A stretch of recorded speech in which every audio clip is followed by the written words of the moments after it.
Hello, everyone, and peace of Christ, all of you. Please invite your friends and join us tonight in this little study. I apologize, the mic have a difficulty, so I was fixing it. Today, our topic is about how Allah knows. I mean, this Allah is really so good. I mean, how He knows.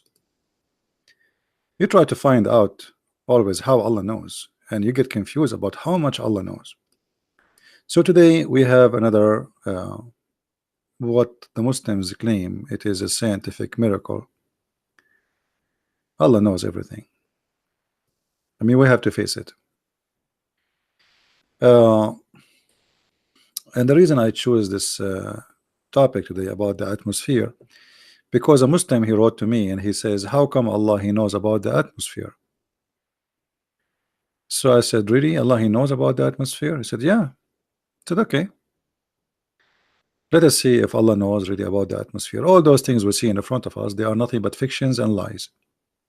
But as long this Muhammadan, he choose for us the topic that he believed that Allah spoke about the atmosphere, then we have no choice but to talk about the atmosphere.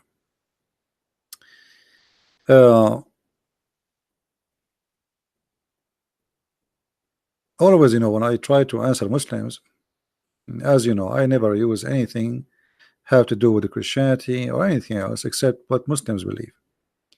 So if you believe that the atmosphere is in the Quran, then we will see and we will check it out. But you better be careful. Soon you will be very sorry for what you just said. Muslims, when they try to make or fabricate a miracle, not only they make people not to believe in Islam no more, but they give us a clear proof that Islam cannot be from the true God. Because why somebody would love to lie in order to make his religion look good? I mean, we are talking about people who supposedly they are religious, and the religious people supposedly they are people of decency, but not in Islam. And this is a clear evidence that Islam is a satanic cult. In front of us we have this article here, the Earth atmosphere. Modern science has discovered facts about the atmosphere mentioned in the Quran over 1400 years ago. That is in the Quran, my friend. I mean, what you can do, that's it, face it, live with it. And here they quote for us verses from the Quran. By the sky which is returned, by the sky which is returned, that is the atmosphere. Chapter 86 verse number 11. All right, let us go to chapter 86 verse number 11.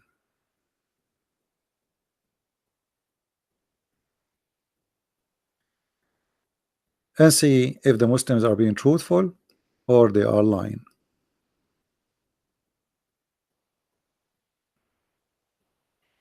This website is owned by the Jordanian government, so sometime it works, sometime it doesn't. The same as the King of Jordan.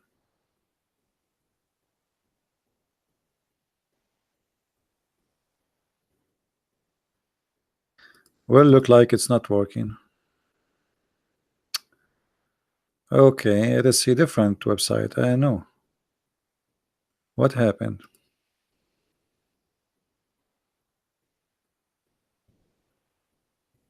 All right.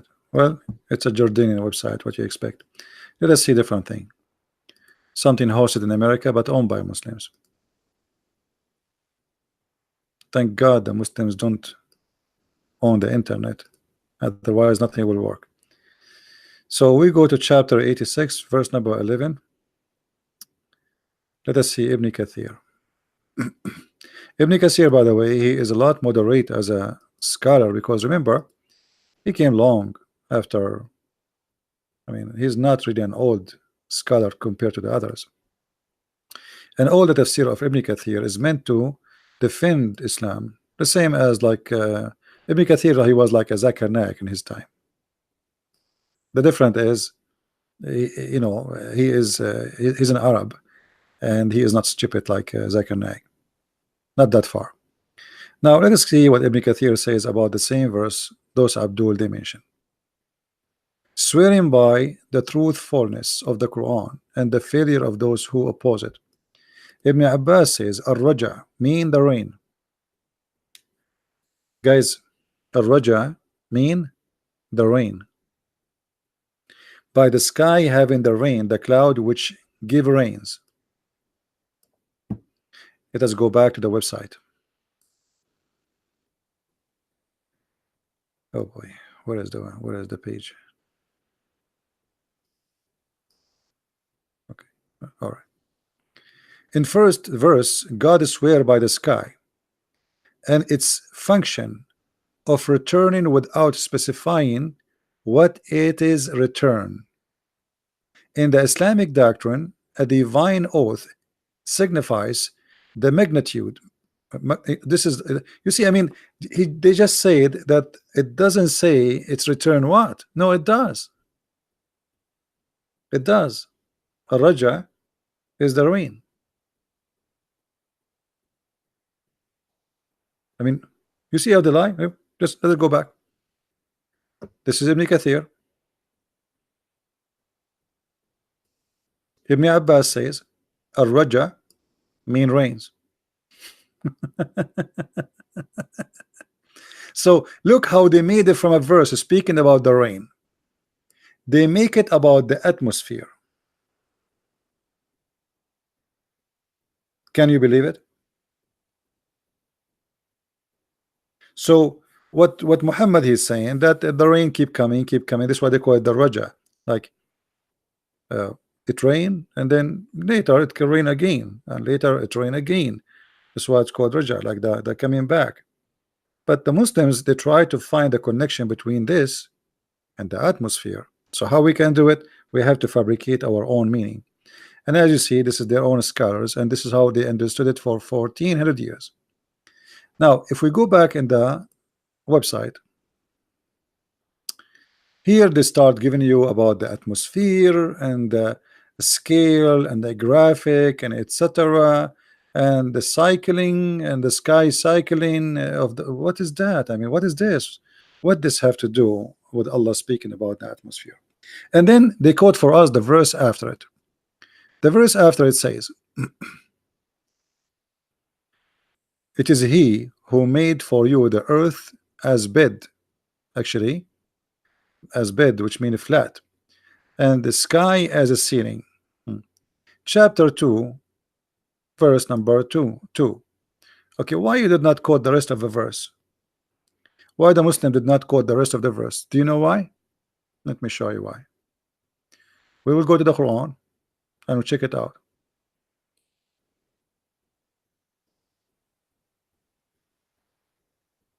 I mean, the Muslims, I saw one of them saying that the Christian Prince, he don't even read for you the verse before it and the verse after it.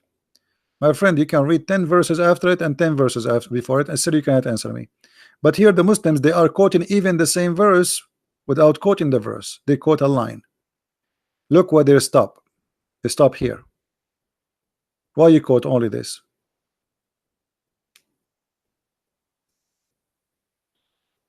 Why you say, why you see why you did not quote the rest, guys?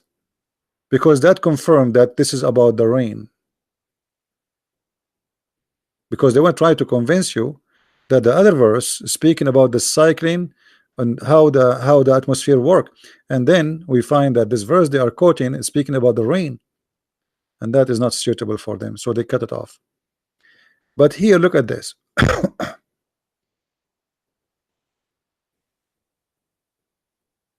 When a Muslim he speak about the atmosphere and he quote for us verses from the Quran, why he don't quote for us what the Quran says about the sky? Let us see what the sky is about. But let's see first if they have more verses to debunk before we continue. Are those the only 2 verses they have? Let us see. Yeah, look like they are the only. So from those 2 verses who speak nothing about the atmosphere, they made the atmosphere in the Quran. All what they are speaking about, they speak about the rain. Both of them, they speak about the rain. And we showed you the reference from their own scholars. Now, I want to help the Muslims about the atmosphere. Look like it's not working for them. In different website, actually, the Muslims, they have this. And here you notice the Muslims, they choose different verses to talk about the atmosphere. Isn't it funny? The first website we showed you, they were quoting for us different verses. If you remember here, they were quoting for us chapter 86, verse number 11, and chapter 2, verse 22.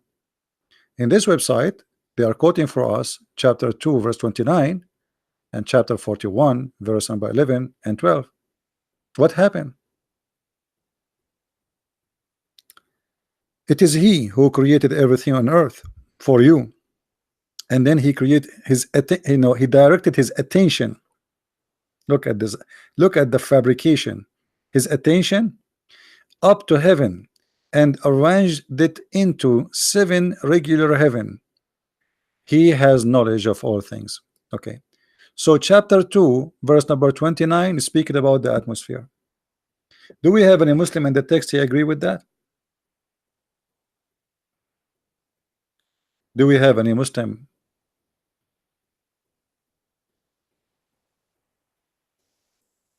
Anyone? Any Muslim he agree with this?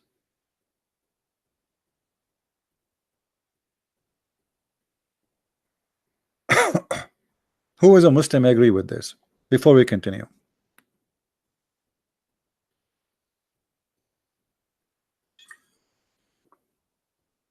We have a Muhammad and his name is Yusuf. Do you like to call me Mr. Yusuf?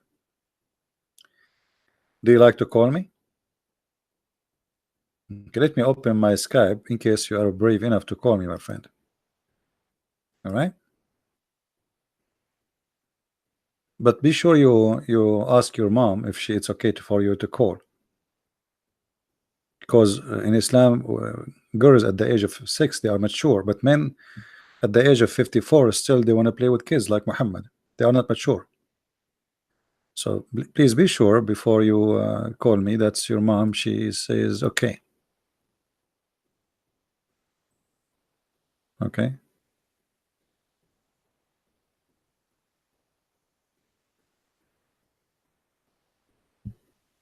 All right. My Skype is open if you like to call me. Any Muslim willing to call me? All right. Look like Muslims, they don't dare to call me. We continue. So look here at this fabrication. Do you see how stupid this is? The statement here. The Muslims not only they showed us that the Quran is stupid, they proved to us that they are not decent to be trusted ever. Let us go to the Quran, chapter 2, verse number 29. And remember, here they are saying that chapter 2, verse number 29, and chapter 41, verse number 11, 12, is speaking about atmosphere. But let us read the article first before we go and jump into conclusion. The word heavens, which appear in many verses in the Quran, is used to refer to the sky above the earth, as well as the entire universe. Given this meaning of the word, it's seen that the earth's sky or the atmosphere is made of up 7 layers. This is what the Quran saying? Or the Quran saying that Allah created 7 heavens, that's it? This is all the creation. I mean, what I mean, disgusting how they lie. There is no shame. So now when Allah he says he created 7 heavens, he's talking about the atmosphere. But funny, they quoted for us chapter 41, verse number 11 and 12. But look here, chapter 41, verse number 11 and 12, they are not there. They quoted for us the verses really? No, they did not. Let us read together and see how we can get them busted. If we go to chapter 41, verse number 11 and 12, we will find the following. No shame. The atmosphere, right? Okay. This is verse number 11, and this is verse number 12. How verse number 11 and 12 they became so short in the website? While we see them here, there are many lines. Look at this. It's a miracle. Let us change the translation in case you don't like this one. We can take a different translation.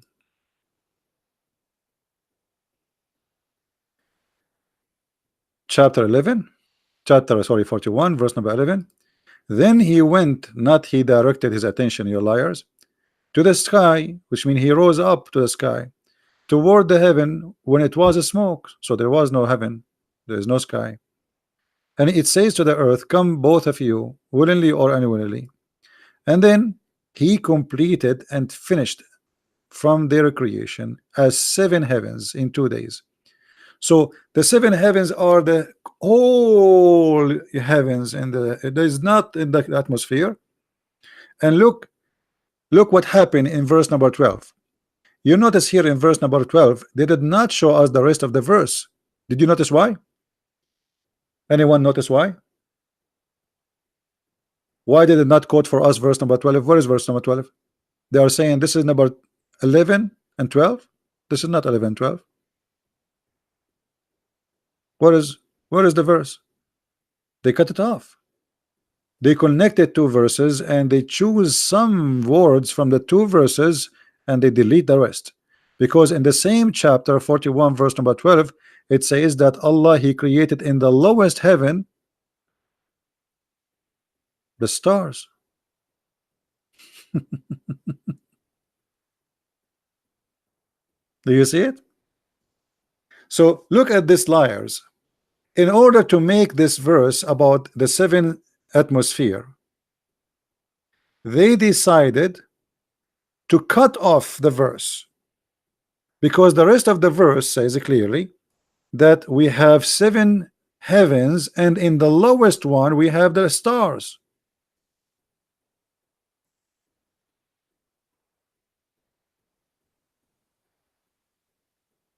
What do you think, Muslims? Why we lie in order to fabricate a miracle? So now a person who do not know anything about the Quran, he will think, okay, well, the Muslims are people telling the truth about the religion. And here we go, they are quoting the Quran for me. He will not go and check the Quran. And they are saying here, chapter 41, verse number 11 and 12, but those are not, this is not verse 11 and 12. Where are they? Where is where it says Allah, he put in the lowest heaven the stars? Where is that? I mean, and then look, they start saying, well, let us count, brother. Atmosphere, stratosphere, manosphere, thermosphere, exosphere, 7, brother. But the Quran said that Allah created the stars in the lowest level. So if this is about the atmosphere, that means the stars in the lowest level of the atmosphere. So my friend, can we ever trust a Muslim teaching us about Islam? Only foolish people, they trust Muslims teaching about Islam, and we prove it to you every day. The Quran make it clear that this is about the creation, the whole universe. The Muslims, they made it clear that this is about the atmosphere. And suddenly now we have in the atmosphere we have the stars. And here you, by the way, you cannot say there was like an honest mistake, because the guy who cut for us at chapter 41 verse number 11 and 12, he cut this part in purpose in order to scam us. There's no way he forgot about it. I mean, imagine you are reading a verse and then you stop there and you cut the second part where it says, and we create and we decorated the lowest heaven with the stars. So they did that in purpose. They knew what they are doing. They are fabricating, and they are liars. Do we have any Muslim want to say something?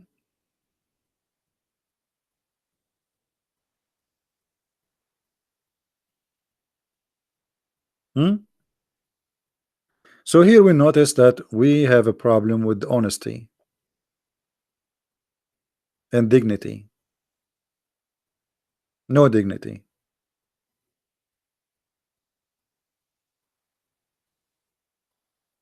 Ask yourself always, if Islam is a good religion, why the followers of this religion, they are lying to us? Why they are fabricating miracles? It doesn't make sense.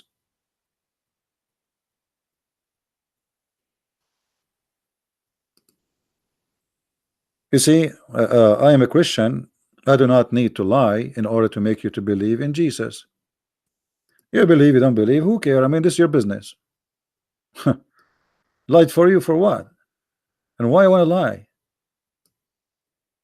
What for? What is the point? Hey! You know? Hey! What is that? And this is in Skype. I got a sound of that's a funny one. All right. I was wondering where the sound is coming from.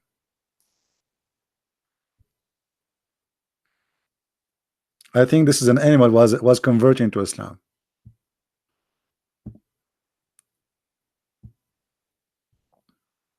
Any Muslim?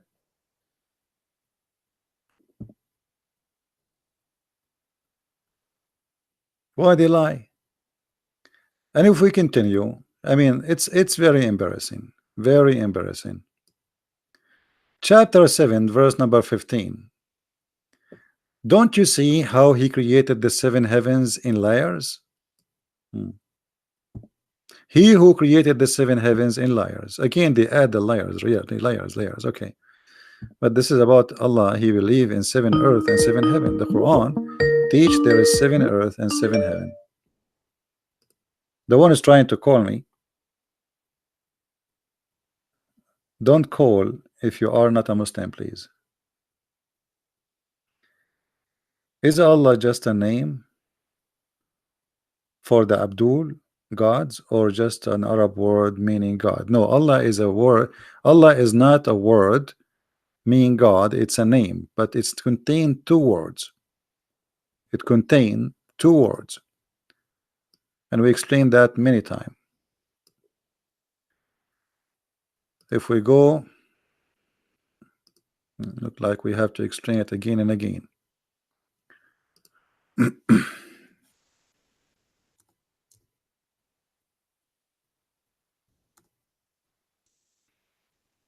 Don't text me, my friend, in Skype. You can ask the question in the chat in YouTube, so I can focus only in the chat. If you text me in Skype, I will block you.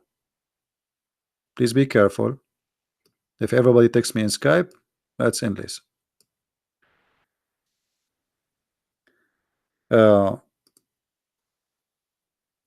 Allah is not a one word.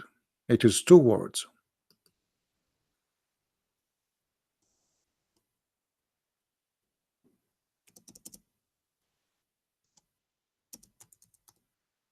It is Al-Lah.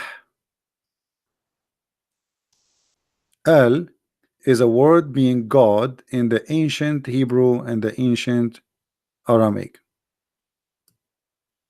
This is why if you go to the name Baal, the god of fertility, it ends with a Al. Baal. All right. If you go in the Quran and you look for the three daughters of Allah, you will see that their name is Al-Lat, Al-Uzza, and the Manat, because it is the death one, does not have Al. Uzza.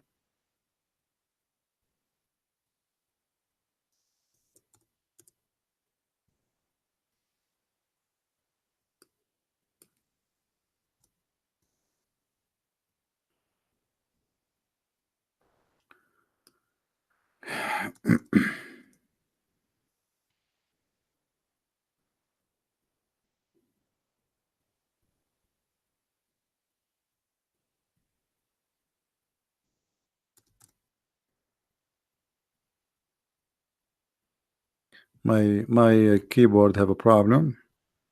I'm looking for one.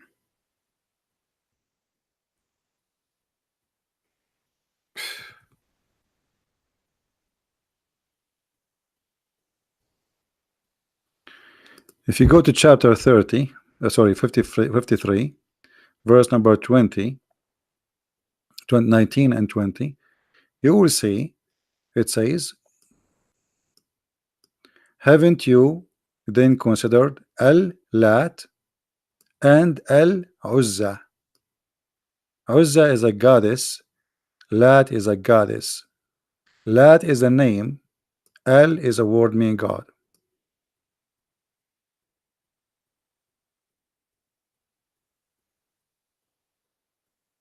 I do not need to call you after screaming. Don't force me to block you. If you have a question, post it in the chat. Actually, I will block you. Now, if somebody, an Arab priest, he used the word Allah because simply they live under the Islamic occupation for 14 centuries. In the Hebrew or in the Aramaic Bible, we don't have Allah. So it doesn't matter who is the donkey he used it. This is a donkey using the word. This is a wrong word. We should not use. But the Arab Christians, they are under the occupation of Muslims. You know, imagine if ISIS occupy you for 1 week. If they force you to say the name of your God is Dudu, you will say Dudu. Who dare? And this is what happened to those Arab Christians. So we don't believe in Allah and we have nothing to do with Allah. However, those who they translated the Arabic Bible, they use the word Allah replacing the word Jehovah or Elohim. Simply they are not decent, and it is political, let us say, agenda, hoping maybe the Muslims will let them alone. They are practicing taqiyya, which is filthy lie. We Christian, we should not practice taqiyya. Taqiyya is, it's mean you approve lying. So we lie to ourselves and we lie to the Muslims and we say, okay, we believe in Allah. That is a shame. We don't believe in Allah and we have nothing to do with Allah. So if a stupid translator, he translated the Bible in Arabic, he used the word Allah instead of Jehovah, then ask yourself, where is the word coming from? We don't have it. All right.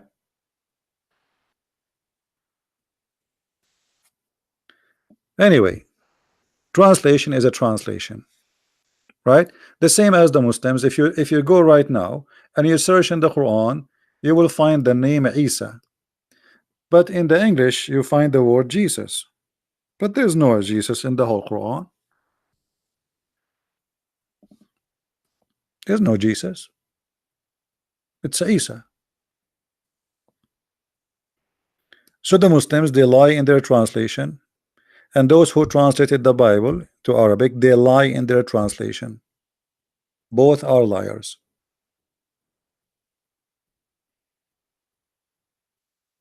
All right. And I call them donkeys. Now we get the first miracle in the Quran here busted today.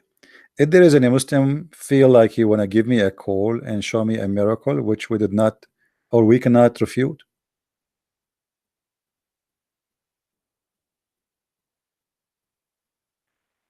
The word the abid is coming from the word slave. Usually it's a black slave. So those who want to humiliate themselves, like you say Abdullah, supposedly you are making yourself equal to a black slave according to that mentality. And here you are not a slave of anyone except supposedly Allah. So you make yourself equal to a black slave. All right. But the word abid mean a very dark person, man. This is a word they use it for the captured slaves from Africa. They are abid as a black and abid as a slave, which mean it's a word mean two things in the same time.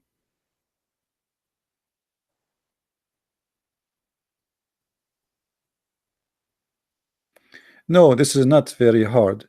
Anyone who give false translation, he's a liar. Why you are ashamed to say that the truth? Do we have Allah in the Hebrew? No. Do we have Allah in the Aramaic Bible? No. So where you got me this Allah from? Names should not be translated. Never. So you cannot replace the word God with the local word unless it is not a name. It is just a word, generic word mean God. And Allah is not a word mean God. It's a name for the God of the Muhammadan, which was before them the moon God.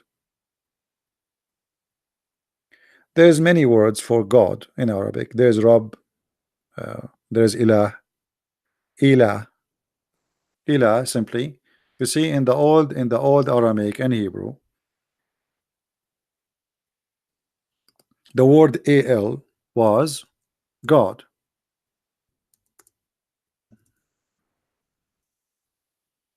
Then by time the word Al transformed into El. So Israel was Israel, Mikael was Mikael, etc. Ishmael was Ishmael. All right. So all the word used to end with al, not el. And then the new Hebrew came, and then the al became el. So Emmanuel became Emmanuel. All right. Uh, so those are words. This is a word, have nothing to do with the God of the Christians or the God of anyone. It is just a word used before Christianity, before Judaism. It's a word mean God. Doesn't matter which God. You can even use it for whatever. All right. So it's a word mean God, and depend what you mean by it. That God is either true or false.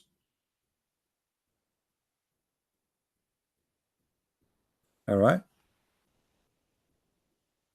Yeah, exactly as you wrote it, R-E-D, Israel. And by the way, by Il and Al, we were able to discover that Muhammad is a liar. Anyone knows how we know that Muhammad is a liar? If you ask any Muslim, what Ishmael mean? They do not know. Okay, look at this. Jibreel. Okay, what Jibreel mean? They don't know. They think it's one name. The fact is not a name, it's a sentence.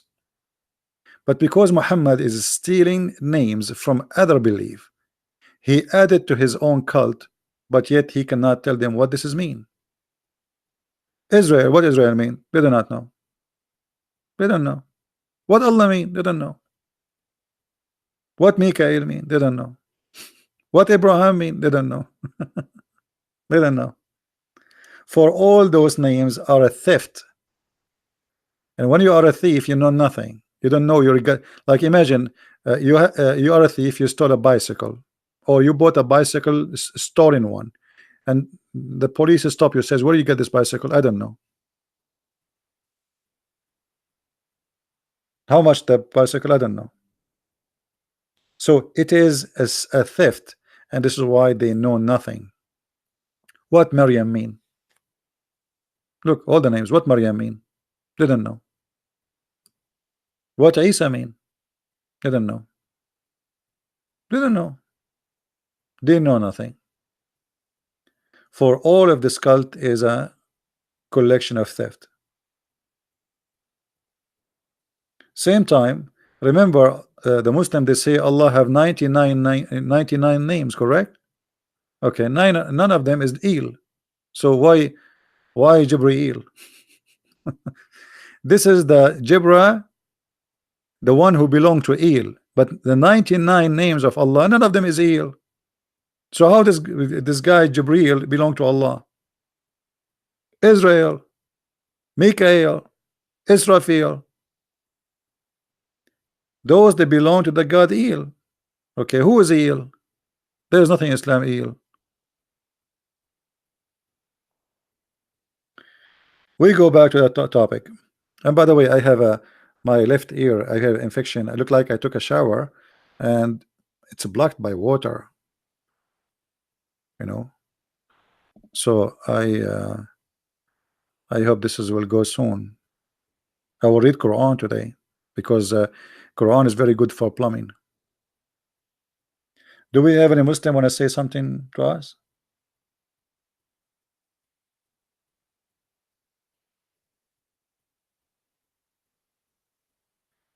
Yeah, you should not use the word Allah. Never use the word Allah. Allah is a pagan god.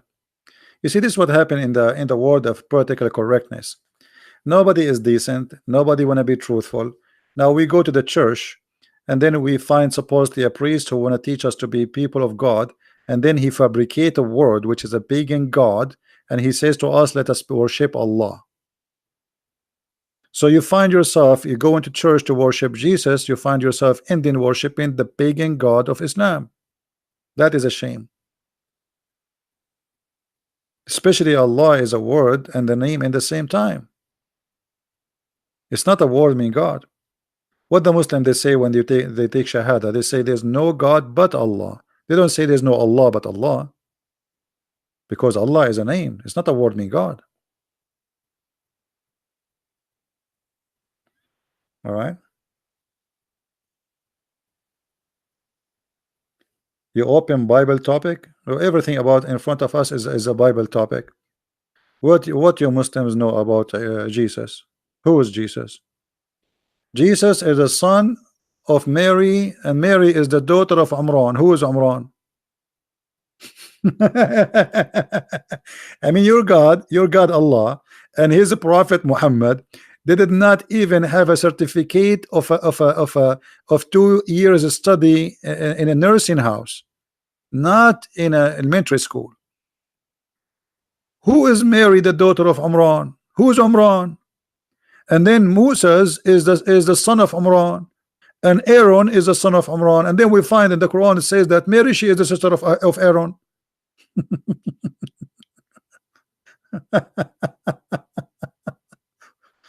What's wrong with this God?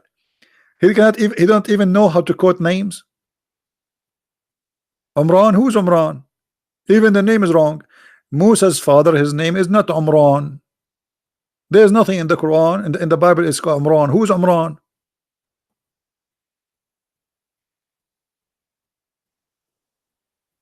Do we have any Muslim who would like to give us a call?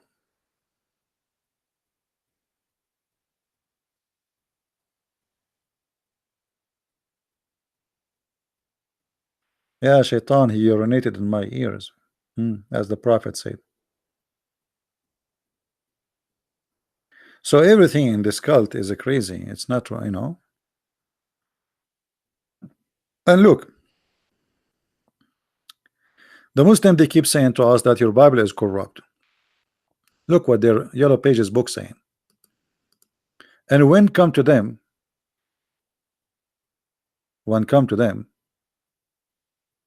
a book which supposes the Quran from Allah, confirming what is with them. So, I mean, what is this just a madness cult? The Muslim, they say to us, your book is corrupt, and then Quran confirm what is with us. So the Quran confirm what is with us, and the Muslim don't confirm what with us. Somebody took too much vodka. How the Quran confirm what with us, and the Muslim don't confirm what with us? Do we have any Muslim here? How your Quran saying that the Quran confirm what is with us? ولما جاءهم كتاب من عند الله مصدق لما معهم مصدق لما معهم, confirming what is with them. So how you Muslim, you say to us your Bible brother corrupt brother? How you bring me this Zakir Naik says, a brother Tita, the only book with it reserved by Allah is the Quran, and the Bible corrupt. And this guy, each time he talk, I feel like this guy is going to the bathroom and he have a problem to get it out. He squeezed himself, and it looked like the words is not coming from his mouth, it's coming from different place. So why the Quran says something and you Muslim you say something to us?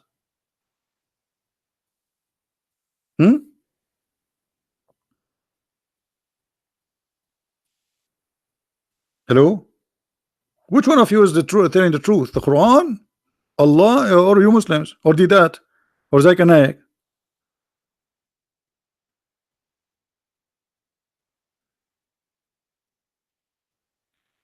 Hello? And you know, when Zakir Naik he speak, you will find like 10,000 Muslims, their mouth is open, like, wow, this guy is so smart, brother.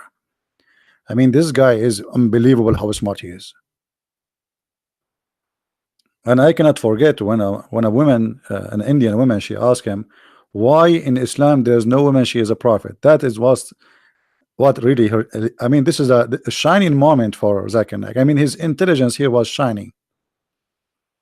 He looked at the girl and he said, sister, first of all, let me confirm to you that in Islam we don't have a woman to the prophet, and there is a logical level for them.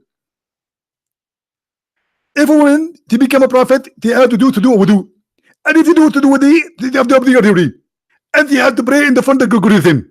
And if they pray in the front of the congregation, the Muslim, they will lose their contention and they will not look at Allah and the believer, and they will look at her earth.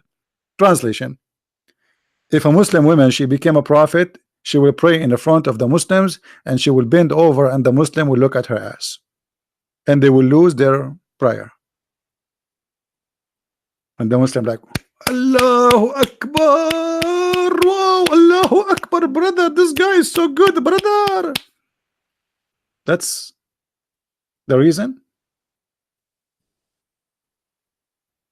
The ass of a woman is the what preventing her from being a prophet. May Allah ask you.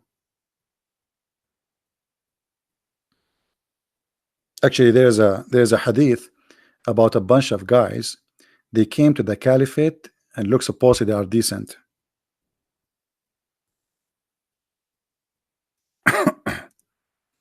Decent, huh? Between two brackets.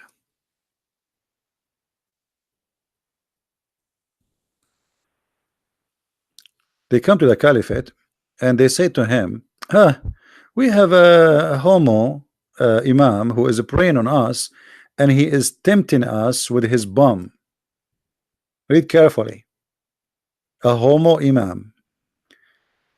Look, they came to the caliphate. This must be a big issue. And they said to Uthman, you are the chief of all Muslims in general, and you see what is befallen you. We are led salat by a leader of fitna, temptation, affection. Oh my God, oh boy. Muslims get tempted by a Muslim man. A true believers, the companion of the Prophet, they are tempted by the ass of a Muslim man, and they are complaining that he is tempting them. But hold on, if they are not a bunch of gays themselves, why they are tempted by an ass of a man? Correct, guys? Those who they are complaining, how a gay imam he can tempt you unless you are tempted, which means you like it.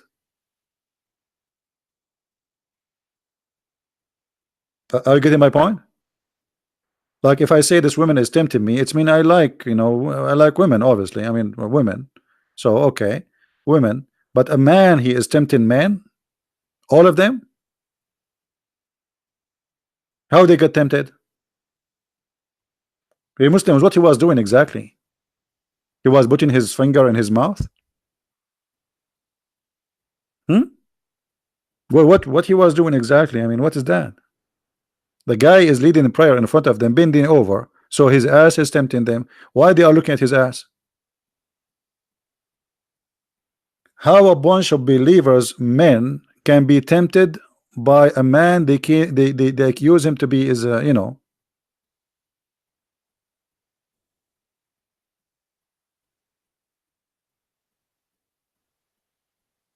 Any Muslim? Hello?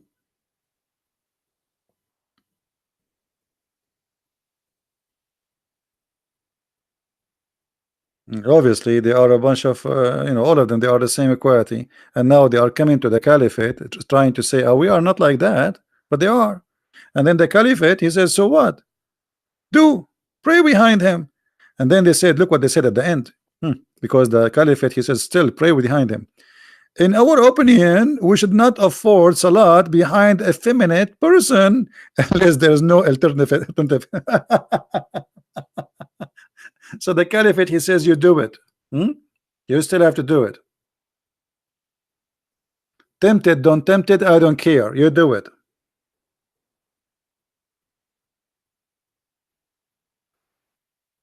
So now, like here, we're trying to understand when the Muslims they fabricate those scientific miracles in the Quran. Do you think really we are a bunch of fool? I mean, people are laughing at those miracles. Not a single one of them is truthful. And we are here to challenge you to prove to us one of them to be truth or truthful. Just one. I mean, come on, not even one. You have like hundreds. I saw a video, a woman, she was saying that Allah, he spoke about the concrete. Satellite dish, concrete, cell phone, spaceship, you name it, all in the Quran, brother. All in the Quran. Any Muslim want to say something?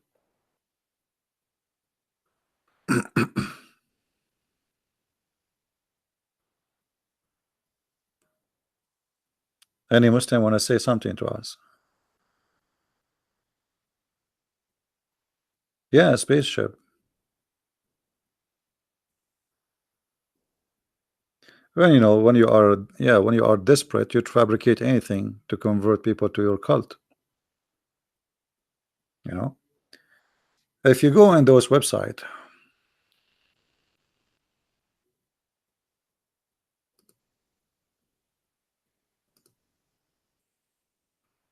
look at this, all of those straight light, the north, sonic weapons. The Quran spoke about sonic weapon. Oh boy, I don't want to read this one. This is very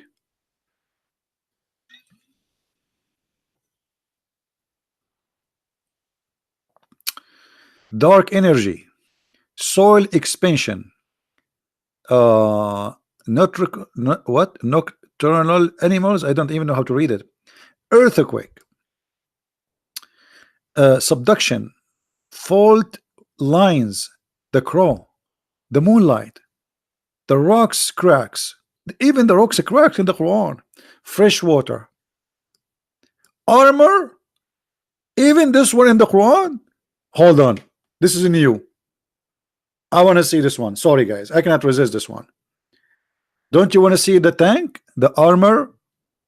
Come on, we have to see this one. I mean, this is serious here. I like Star Trek and I like war movies. I want to see this one. This one will convert me to Islam. I did not see this one before. This is a new one. Okay, let's read together. This is the first time I see this. And look, they have a tank for you there. I mean, this is in the Quran. Like, what's wrong with you people? A copper is a commonly used in an armor person, a high exclusive anti-tank heat warhead. Oh, okay. And now they explain to you how the missile work. This is all. And look at this. Look at this. Even they have a graphic how this work. Okay, and what this have to do with the Quran? Oh boy, this is in the Quran. يرسل عليكما شواظ من نار ونحاس فلا تنتصران. He will be bombered with projector fire and copper, and you shall not be victorious. But you liar, this is about shooting the ass of the genie. This is not about an armor. Allah will shoot him by a star. Let us go and read the Quran. I mean, look at this, unbelievable. Oh, all right. See how they fabricate what is funny in fiction, which is not even good for cartoon. They make it about science. Here we go. Chapter 55, verse number 35. Read the verse before it. The verse before it explain what he is talking about. The God of Islam claim that a human and genie, they cannot go out of the zone of the earth, which means they cannot leave the earth. And if you try to pass, Allah will shoot your ass, Mr. Genie, by flame and fire, molten brass. Do you see it? I mean, look, They made a graphic about RPG, about missiles, and they put a tank for us. And this is about shooting genie if he tried to go out of the earth by a star. In different verse in the Quran, it says the following: not by missiles. The missiles are stars specifically.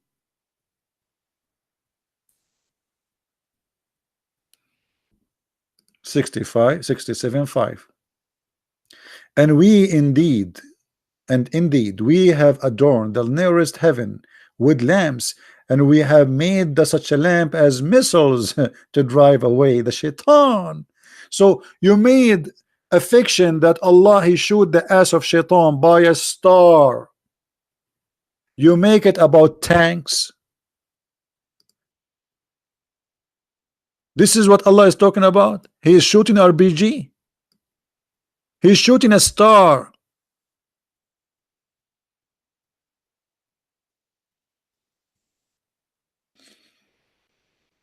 Hmm.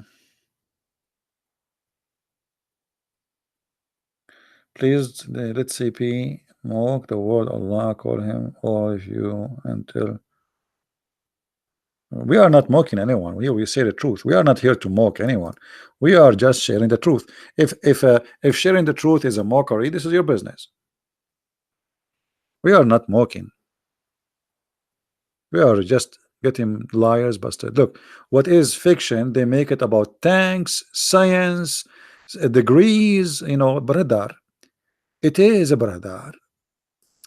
Contrary to popular belief, heat rarely reach about 600 centigrade, brother. What would this have to do with the verse? This verse is about shooting the ass of shaitan if he tried to spy at Allah. Have you ever heard of a shaitan spy at Allah? Yes. And not only that, this verses here prove Allah to be a false God, because Allah he claimed that nobody can leave the earth, and already we are out of the earth. If you try to leave the earth, Allah will shoot your ass by a star. He challenged not only the genie, he challenged the ins, which mean the human, and genie. So, O assembly of jinn and mankind, you have no power to pass the zone of the sky and the earth. Then pass. And how the Muslims explain that? They say nobody can go to the heaven except by the will of Allah, and this is only for angels and prophets. Yeah, the shaitan, they spy at Allah. Like what happened in the like Trump and the Russian. But don't tell that to the Democrat, because now they will accuse him that he is working with the genie too. Like they will add to the Russian story the genie. Uh, in the Quran made it clear that shaitan he tried to spy at Allah, right? And by the way, this is proving to be true. True story. Chapter 15, verse number 18. It says the following: except the devil, brother, who tried to steal hearing from the sky. So when the devil he tried to steal hearing from the sky, Allah shoot his ass.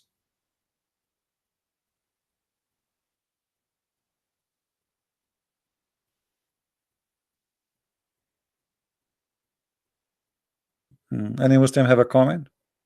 So what is fiction about shooting? And by the way, why you need to shoot shaitan, who Muhammad he said he sleep in our nose by a star? I mean, to kill a mosquito, you need a star. How shaitan sleep in our nose, go inside the anus of the Muslims, and yet we need a star to shoot him?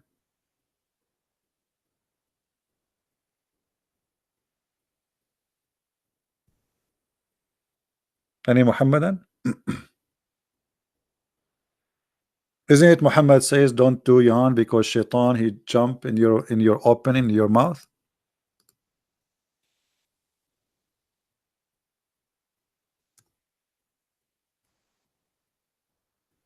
Which by the way proving to be truth. I mean, absolutely proven. I mean, science. All of those things is scientifically accurate.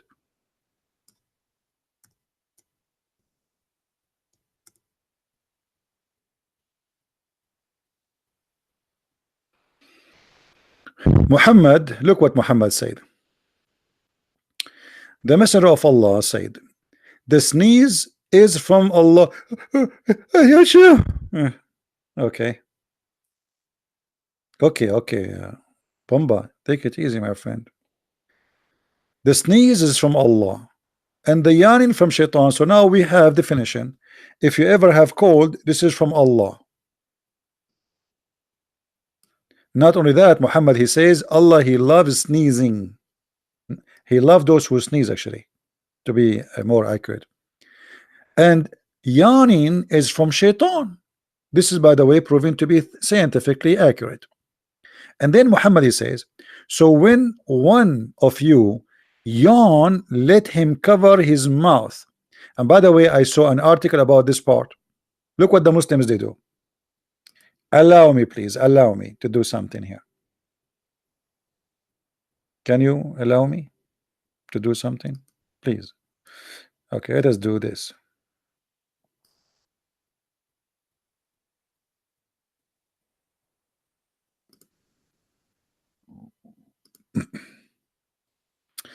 The Muslims, they deleted all those lines when they wrote the article, and they kept only this part.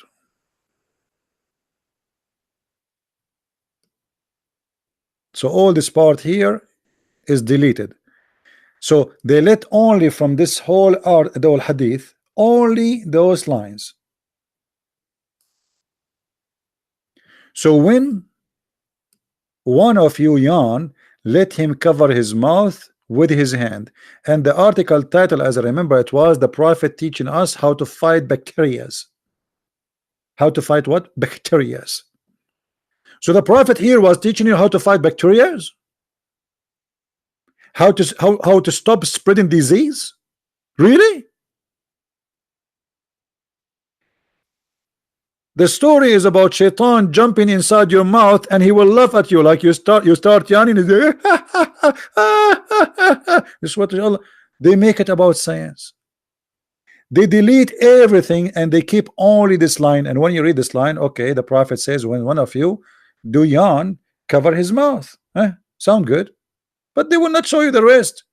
The rest is, and this is the truth here, so one of you yawns, let him cover his mouth with his hand, for when he says Shaitan, laugh from inside his hole. I'm laughing now. The Shaitan is inside my mouth now. I mean, do you see how they fabricate? The guy, he says cover your hand for a reason, they make it for different reason.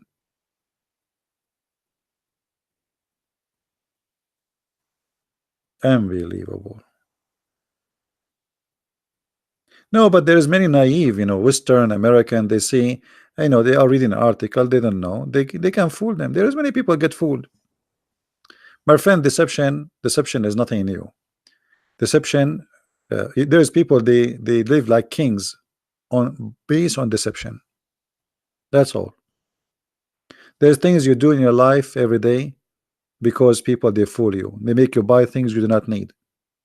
You lose your money, somebody else get rich. They make you eat something you do not need to eat, go somewhere you do not need to go. All is based on deception. So controlling the mind is an old game. Evil people, they do it always. This is nothing new. It's not only about religion, it can be about many things. How we can control the mind of a human being. You see, all countries, they have special departments, intelligence department, and those departments, they make study and research about how to control the mind. How to control the mind, which means we can make election happen and we make somebody win by controlling the mind of people. We don't go and vote for you. No, we make you vote as we want you to vote, without holding your hand, without telling you even what to say. So uh, uh, satanic methods is adopted even by science to control the mind of a human being. You see, most of the commercial you see in TV, those are not just commercial. Most of them, they try to control your mind to make a purchasing. How many women they buy brand purse? Why? Because they control your mind, but that if you don't wear a brand, you are not good. You aren't qualified like others. You are not good enough. So the poor you, they control you, and then you go, you work like a donkey to buy a shoe for a couple of hundreds of dollars, which did not even cost them $10. And you buy a purse which cost you $2,000, but it did not cost them even the price of the plastic in the back. That is a mind control. And how many in this earth are under the control of others? Islam is the same. Demonic, evil, trying to control your mind. And many of us, we are naive. We are decent. You know, the problem sometimes decency have a price that somebody else can use you. So the Bible says, be decent, be like peaceful, like the dove, but be smart like the snake. Be wise. When the Muslims they made those articles, they knew between those there's many naive, and we can fool them. And this is what we are doing here. We are trying to fight your, your ignorance about this cult, so nobody can fool you. And by the way, as I said, this is not only in religion, this is happening in everything. The face on the moon and the face of Allah. I'm trying to follow, guys, with you in the text, but the text is moving fast. Let us see here. Face of the moon and face of Allah. Now we know that the shape, what shape he have to comes a moon with all right. So do we have any Muslim want to say something to us?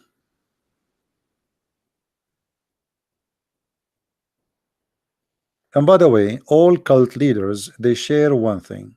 They want your money and they want to sleep with women who follow them. All cult leaders. Go, like right now, you can search in Google. You have the biggest search engine ever exist. You will find all cult leaders with no exception. They sleep with women who believe in them as prophets. And this is exactly what Muhammad did. Muhammad even he made verses claiming that Allah told him any woman she can give herself to the prophet. He made verses that the fifth from every attack is for Muhammad. The best of the booty is for Muhammad. And not only that, things went so far that the Muslims they wrote in their books that if the prophet his eyes fall into a woman, her husband must divorce her immediately, so the prophet he can have her. That is a mind control. The evil of this man, he make you believe that if you give your wife to the prophet, you will get a blessing from Allah. If you give him your money, you will go to heaven. Imagine the Quran, like this is chapter 33, verse number 50, where it says all those women they can sleep with Muhammad. All of those. Look at this long list. Long list. Muhammad already have 13 wives when he made this verse. Why you need more? And then Muhammad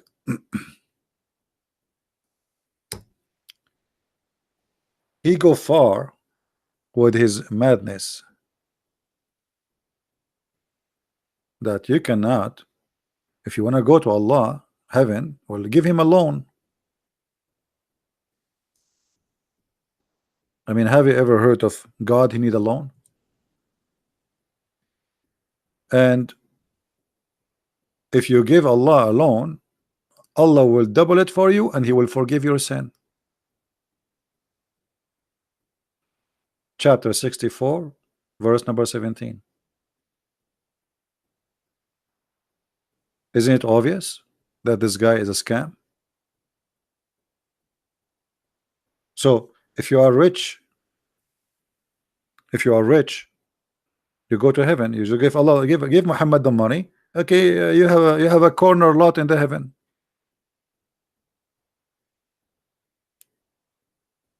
And actually, Muhammad, he come with many evil things involving money, even in crimes.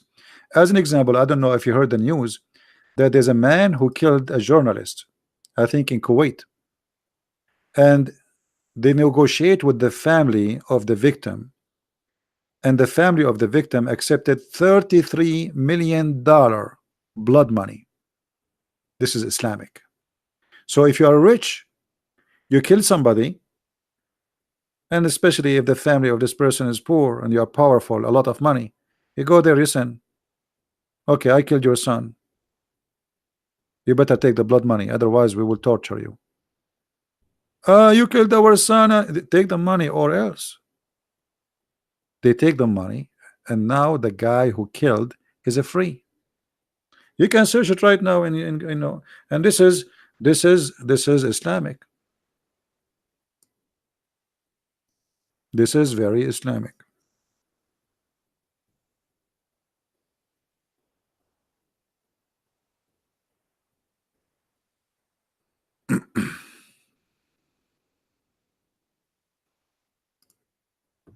Extremely Islamic. Blood money. You kill somebody, you kill your neighbor, okay. His family, they are the inheritance. Go, says how much money you want. We negotiate. $10,000. Okay, this is $10,000, and you are free in the moment, as if you killed no one.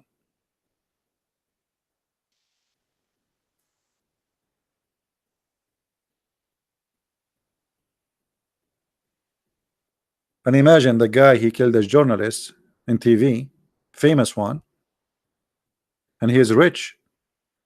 They paid the family $33 million. Let me search for it. Hold on. Everything for sale. Imagine what this victim in her grave, she will say to her family, what a shame. They sold her out. The guy, he killed their daughter. You take $33 million and you let the killer go?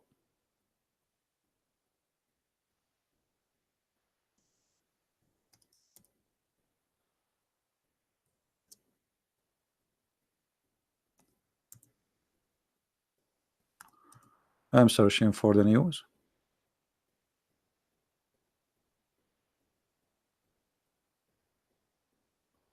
To see if we can find it. This is today news, actually. I saw it. Actually, even like you remember Khashoggi, the guy, the terrorist who used to live in USA, work in Washington Post. Here we go. They paid $70 million to his family. $70 million. And now the one who killed him, they will not be executed. They will go free. Because in Islam, if you are killed, the one who own your blood is your family. If your family accept money, the killer is free.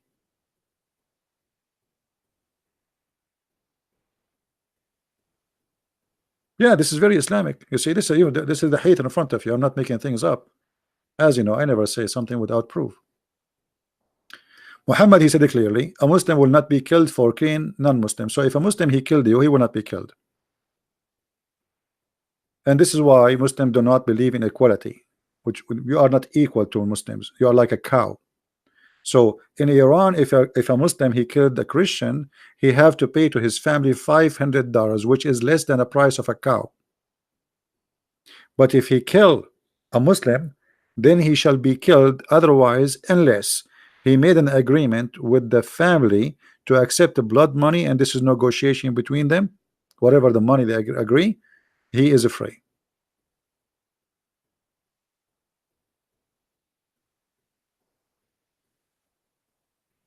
And if you are a rich person and you have a lot of men, the one who can pay $33 million, I mean, can you imagine?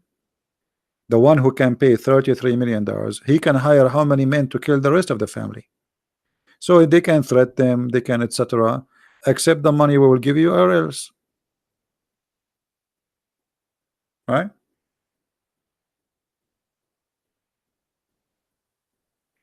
Yeah.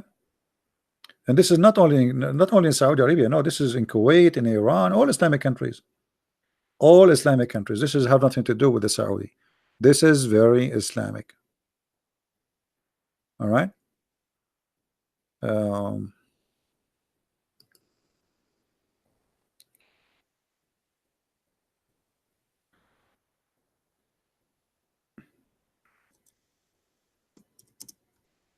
I'm trying to find the news.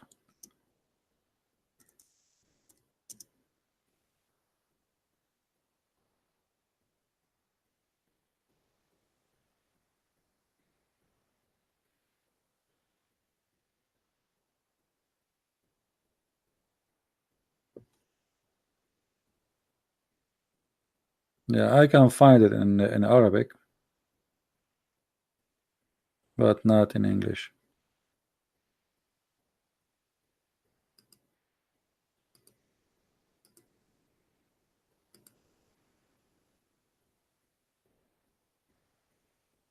Yeah, here we go. I found it in the BBC, but in Arabic, not in English. But we can use Google translation. There we go. This is the BBC.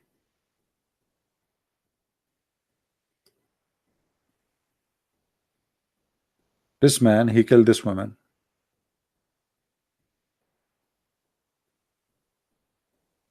He slaughtered her. And now, oh, what he do? He's free.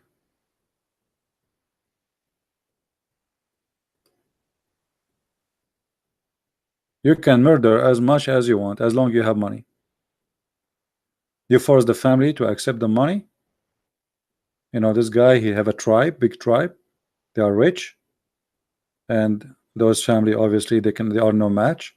So you threat them, accept the money or else. And okay, how much you want? We will give you a lot of money. Just let our son go, and their son will go free. Let me wait for you on the screen. There we go.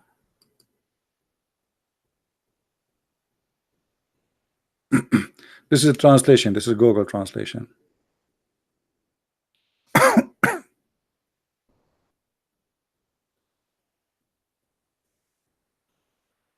He killed this woman.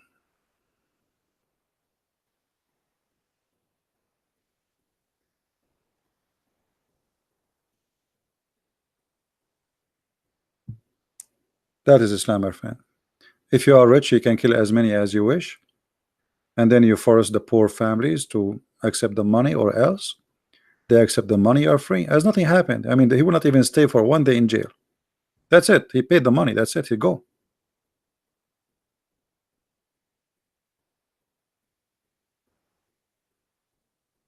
Yeah.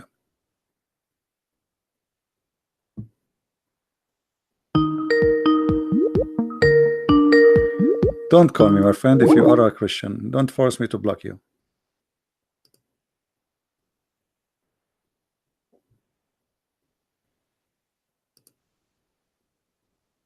Don't call me unless you are a Muslim. You just cause yourself to be blocked.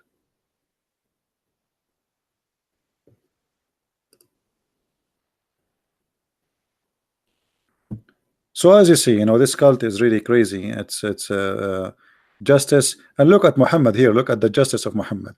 If a Muslim he kill a Christian, a Muslim shall not be killed. As simple as that. Why? Because we are not a human for Muhammad. And that is a clear evidence that Muhammad is an evil man. A Muslim should not be killed in retaliation of a murder.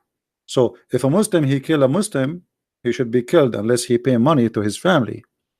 But if a Muslim kill non-Muslim, Christian, Jew, Hindus, doesn't matter, he should not be ever killed. That is the justice of the ugly Muhammad.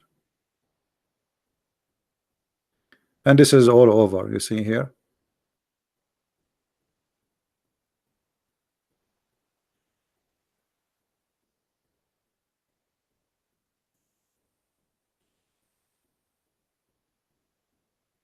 Any Muslim want to say we are lying?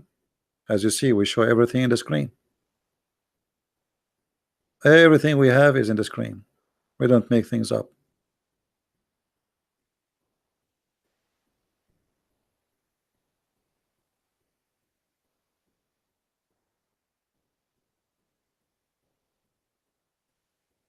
Where in the Quran it says Abraham he called a star his God? He did not only call him his God, he called the sun Akbar.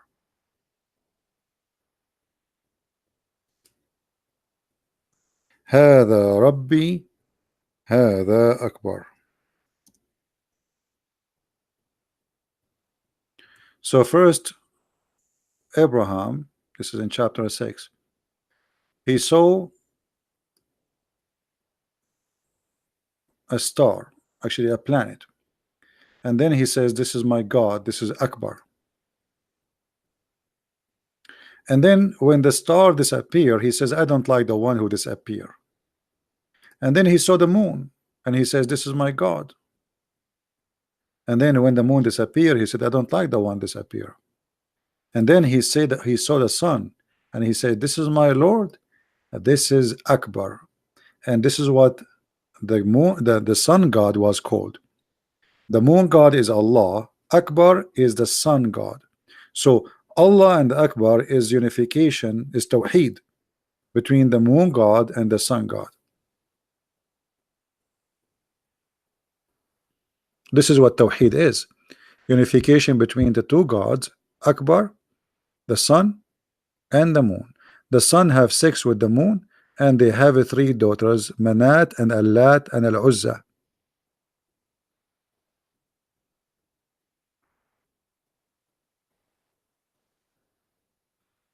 Any Muslim? If there is just one section in the Quran that's good or believable, my friend, I find the Quran from the first page to the last page is a comedy and stupid. What you can believe about it? You see, even if sometime a liar he might say something truthful, but doesn't make his story acceptable. You know what I mean? Like, as an example, Muhammad he says Jesus is born from a virgin. Okay, but still he's a liar. So we cannot say we will take a line. This is what the Muslims do. The Muslims they take a line from the Bible and they try to play with it and they try to make it fit with their propaganda. No, for us we reject the whole book. It's a stupid book. All right?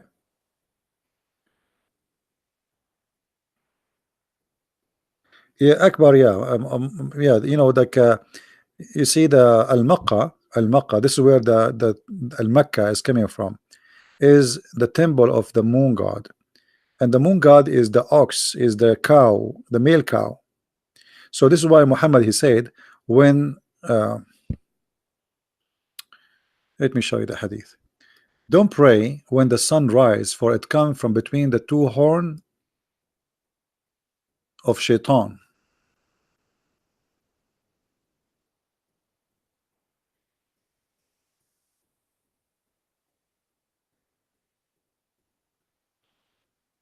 Look here, there is no translation. But when the sun rises, refrain from the prayer, for it rays from between the horn of the devil. The horn of the devil. Muhammad he is mixing between things, and Muhammad here he believed, as the Arab taught him before, that when the sun rise, the sun always rise from between the two horn of the devil, for the sun is riding the devil until the morning. So the devil somehow like you know, he pushed the sun up and the sun goes in the sky. And if you go in the old mythology, this is why we find that the moon too have a horn. There's a horn of the devil, there's a horn of shaitan, of the moon.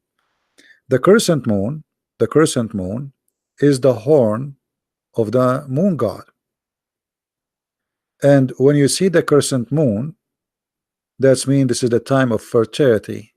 This is the time you should have sex. So those who worship Baal, they believe that when the moon is a crescent moon, that's because the god of fertility now is having sex. He's putting his horn up like he is horny.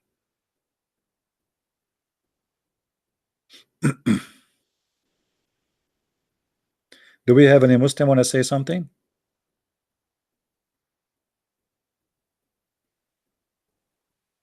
Yeah, actually, you remind me, as long we're talking about this. The Quran speak about 7 earths. Allah, He created 7 heavens and 7 earths or earth.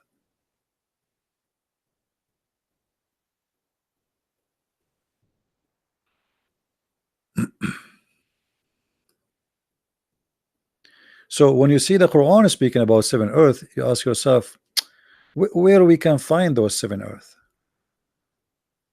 This is in chapter 17, verse number 44. 7 heavens, and the earth is a similar number. Okay, where is the 7 earth? Muhammad is speaking about the Greek planets. Let me find them for you. The Greek, the Persian, all the ancient mythology, they have them.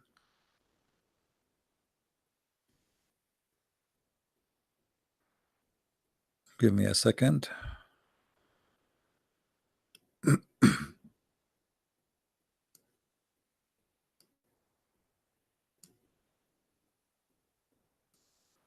All right, we found them. 7 earth. So there is 7 heaven and 7 earth. And here we find the 7 earth. Those, the planets, by names by the Babylon, the Greek, and the Roman. So Muhammad here is taken from the Greek and from the Babylon and from the ancient, what they believe that there are 7 planets, and this is the only planet we have. So Muhammad, he claimed that Allah, he created 7 earth and 7 planets, 7 heaven, sorry, and 7 planets, 7 earths. Those are earths.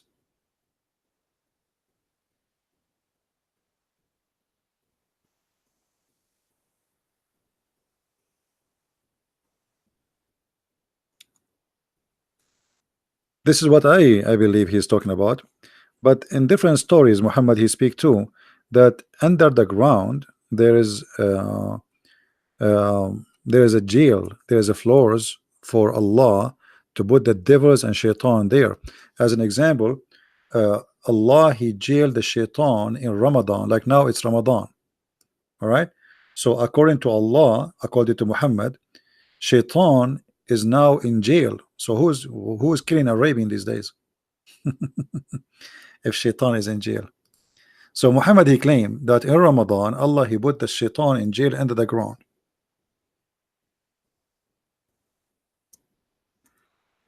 Let us see if we can find the hadith in English.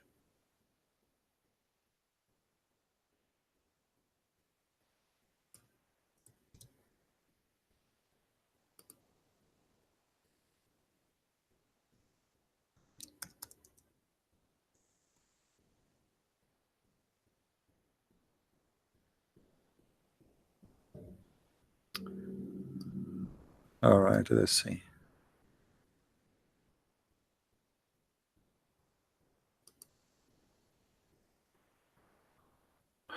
I wish you guys speak Arabic. That will make it easier for me, but what we can do, we have to look for it in English now, and then we have to collect the translation.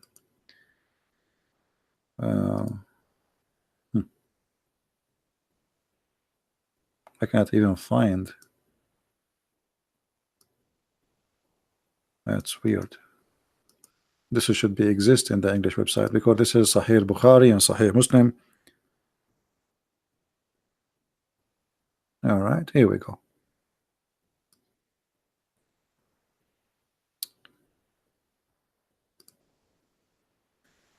Muhammad, he said that when Ramadan comes, the gates of the garden are opened, and the gate of the fire are locked, and the shayateen are chained.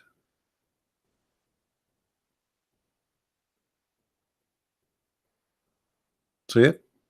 So, question to the Muslims: as long as shayateens are chained, who is doing the evil these days?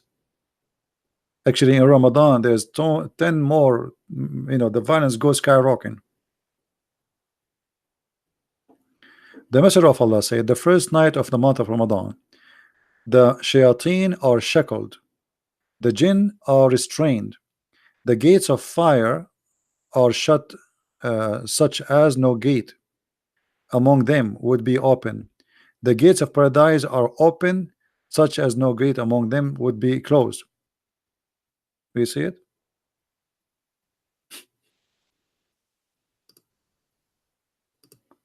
Islam is a collection of stupidity, and the more you read, the more you learn. The more it's stupid, and the more it's confusing and strange.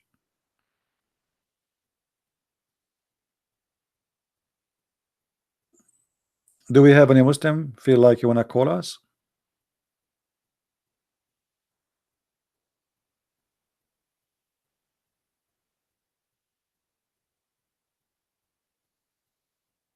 Anyone?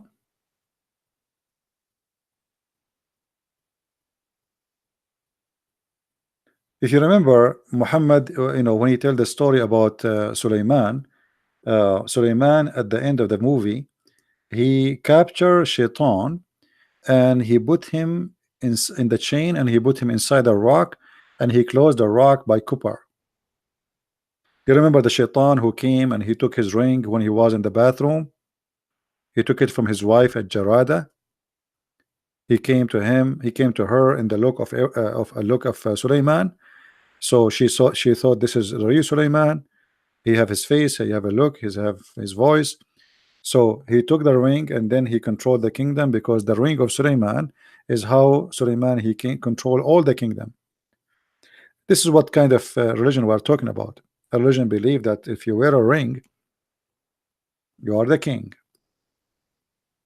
So if you watch Harry Potter, we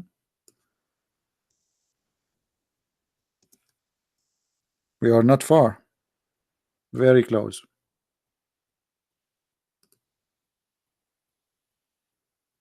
The ring. Do you remember the ring? Yeah. The ring of Suleiman, the Lord of the Ring. So Suleiman was the Lord of the Ring, and this magical ring can control anything.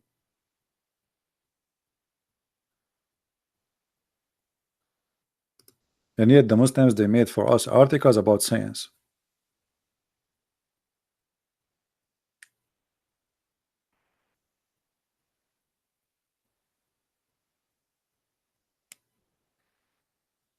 No, Suleiman, he was not a Captain America. Suleiman in his time was like God on earth, because according to Muhammad, he have a flying carpet of 600,000 chairs. All his kingdom fly in the top of the carpet. He have three armies, one from a human, one from genie, and one from birds, which mean chicken, ducks, you name it. Uh, he understand the language of the ants. He understand the language of the birds. I mean, even the Quran says that genie, they die, the shaitan, they die for him to get him jewelry so he can get rich and richer and richer. I mean, this is in the Quran. This is not like hadith. They can say, oh, this is weak and this is strong. Chapter 38, verse number 37. In verse number 36, is speaking about his flying carpet. So the flying carpet, he controlled the wind. He have a carpet which fit for hundreds of thousands of people on top of it, and all his animals, all his kingship equipment. And then he ordered the wind to carry the carpet, and he fly a distance of 1 month. And then he have control of over the shaitan, Satans. And what they do for him, they dive and they uh, they build they build for him palaces, you know. This is Quran, this is not Hadith. They cannot say we are, you know. And some of them, here we go, you see here the same. And some of them, they are in chains. So Suleiman, he have some genies working for him. Some genies are diving, some genies are building. And not only that, not only they build for him, they build and even they decorate his buildings with the statues. But all of us, we knew Muslims, they claim that Allah, he forbid his statues. So how Suleiman is a prophet of Allah, and they built for him, you know, palaces with the statues. Look, see here the translation, the word statues disappear, but in Arabic it says tamathil. If you change right away, if what what images passes, change the translator.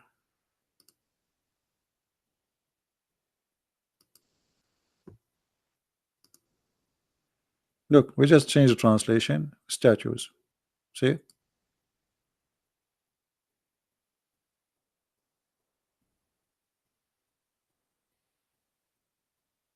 so it's a you know, it's a fiction book full of stories and flying carpets. And then how the wives of Suleiman, they find out uh, that this is not their husband, because the shaitan, he's so good in sex, you know, he can sleep with all of them non-stop. So the wives, they were like, what happened to our husband? And they told the elder that our husband, he is, his private part is like a drill machine, never sleep. So they became suspicious about him, and this is how shaitan was busted. And if you read the verse after it, actually, you will see here it says, even when Suleiman, he passed away. Anyone remember the story?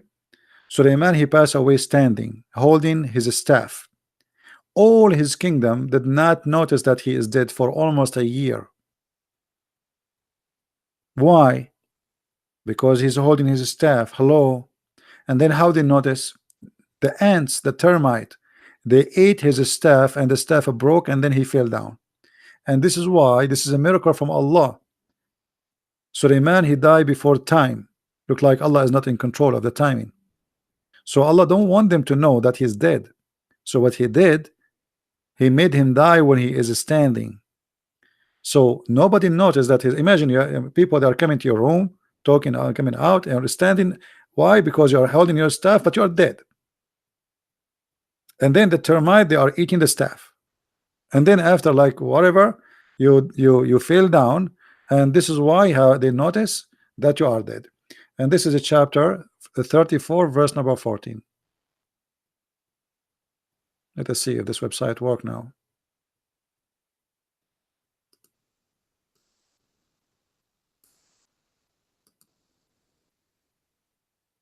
Eh, website from Jordan will never work as usual.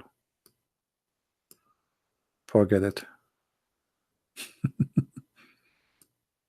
Nothing work in this in those countries.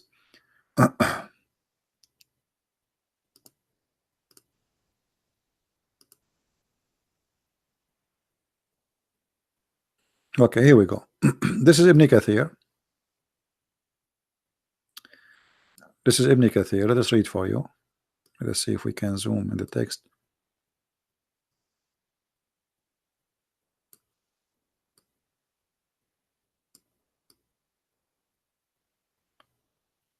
I don't know if the text coming to you for you guys clear.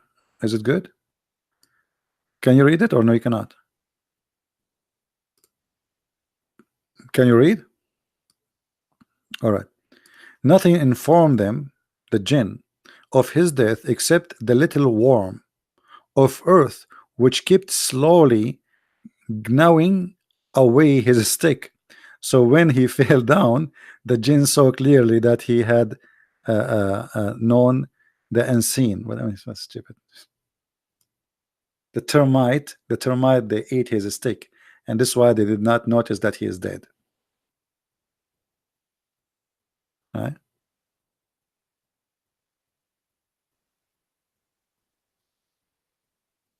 Have you ever heard of a stupid?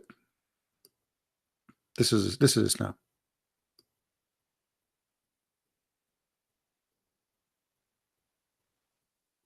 So the guy was dead, and he was standing, and nobody noticed that he is dead. His wives talk to him, he don't answer, nobody noticed. His ministers, his soldiers, nobody noticed. He's not eating, nobody noticed. How they notice? When the staff was eaten by the termite. True story. Must be a true story. I mean, we have to face it.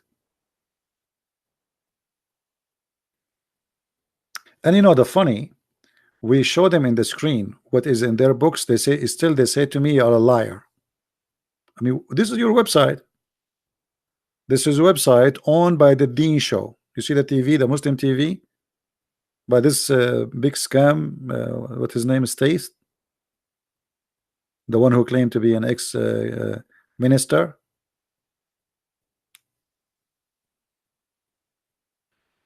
This is your website. This is Ibn Kathir. This is not me.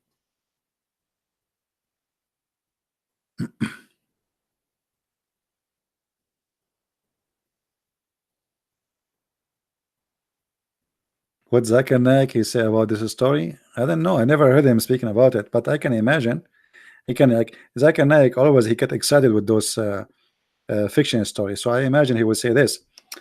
And one of the miracle of the Prophet Suleiman, that when he died, brother, Allah don't want him to be known. And Allah, he made him die standing, and he was holding his stick. And as you know, the stick today, it can be made from aluminum. But the stick in the time of the Prophet Suleiman, it was made from wood. And the termite, they tried to eat it. But they were eating it slowly, because it was treated with chemical. And this is why they could not eat it right away. Because each time the termite, they eat from it, they start vomiting. Because there's chemical. But because still there are a lot of them. So some of them they die, some they start vomiting, and some of them they get sick, but still the termite is the termite, and they will do what they do. And then at the end of the day, brother, after a few years, everybody discovered that Prophet Suleiman was dead, and thank you, Allah.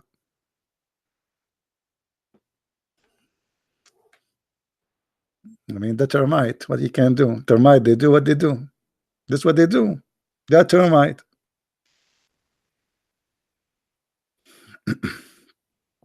Usama, you want to call me? Give me your Skype. Give me your Skype, Osama. I will call you.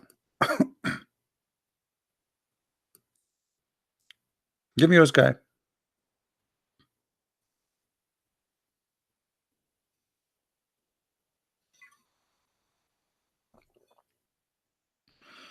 Give me your Skype before the termite they eat your Skype or your microphone.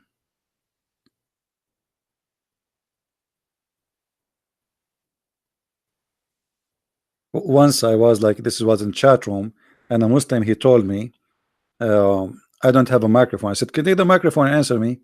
He said, I don't have a microphone. I said, take the mic. Okay, swear by Allah that you didn't have a microphone. So he took the microphone. He said, I swear by Allah I don't have a microphone.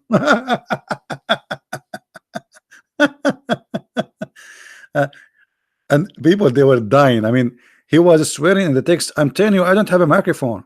I said, okay, I understand. Take the mic so we can believe you. Okay, say something that you don't have a mic. Swear by Allah. So he took the mic and he said, I swear by Allah I don't have a microphone. So we said, okay, so how we heard you? Are you using your printer? He said, what? Oops. Oh, okay. And he ran away. So Usama, are you going to use your microphone, or this is like a, you want to show your girlfriend that you are a hero? I want to call you, Christian Prince. You're right. Now give me your Skype. What are you waiting for? I understand. The termite, they ate your microphone.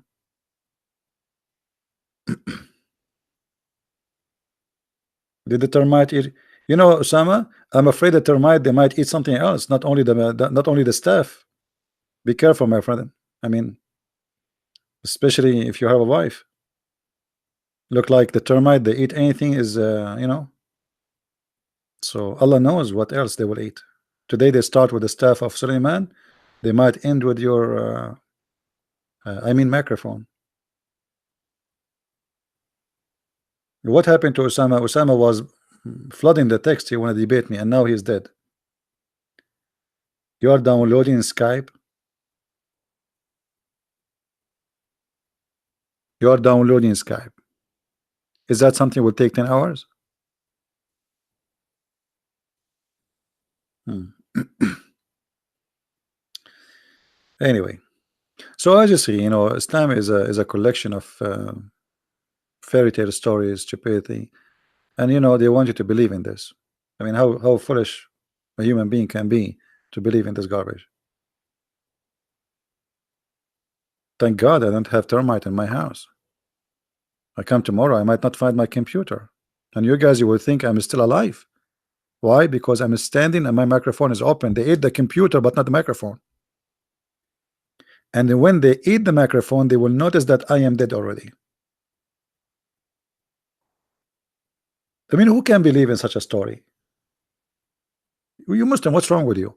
How you can believe in such a story? A man is dead, and now he is dead standing. He dies standing.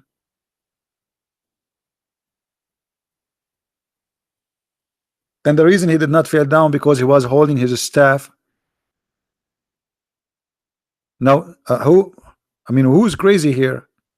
If a person he die, he can stay standing because he is holding his staff. Why? His staff is going in his hand or going inside his okay.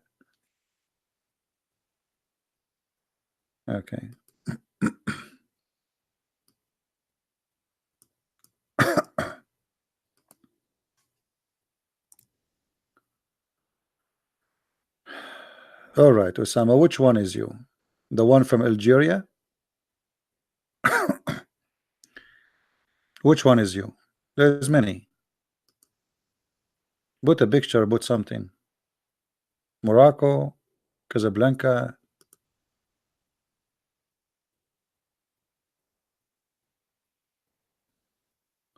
Okay, I searched for his name. There's many Osama, the same name. I got it, my friend, but still there's many Osama. There's like 100 of them. Which one?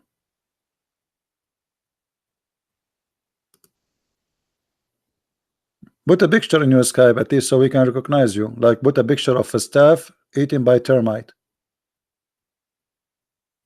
What do you think?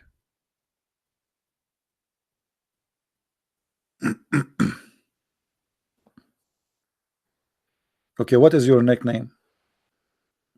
How we will find you? Put a picture. Aisha, Muhammad, anything. How will recognize you? There's many of them.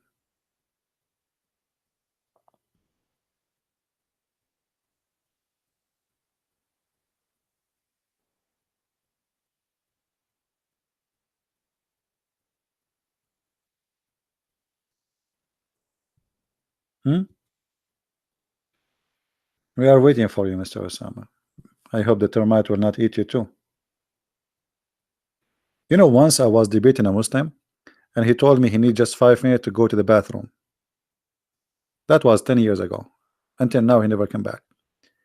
And actually, until now, I'm thinking about it. I mean, what happened to this guy? Do you think the termite ate him? He sit in the bathroom, and because he never came back, he was a sheikh. The debate gets so hot, and I barbecued him. So he said, Excuse me, I need to go to the bathroom, really." It's okay. Just maximum 5 minutes. Okay, no problem. First year, second year, third year, no, more than 10 years actually. Until now, I could not find the guy back. Okay, let's search for you by the email. Let us see if we can find you by email. I'm not sure.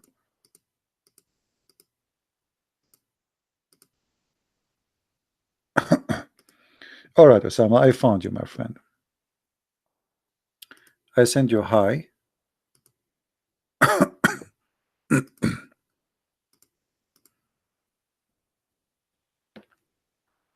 I will call you right away, Mr. Osama. Get ready, please.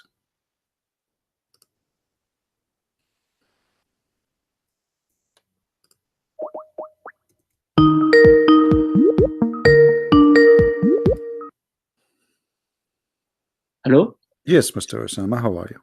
Yo, how you doing, CP? I'm fine, my friend. How are you doing?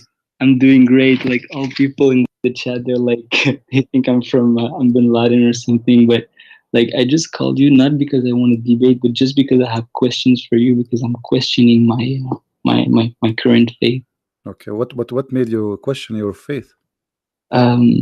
Like all the videos you're posting. My video is making you question. You should love Islam more, my friend. Look at this cartoon in front of us. It's so good. Yeah, yeah, I The know, ter man, and the I've been termite, like, they are eating the staff of Suleiman.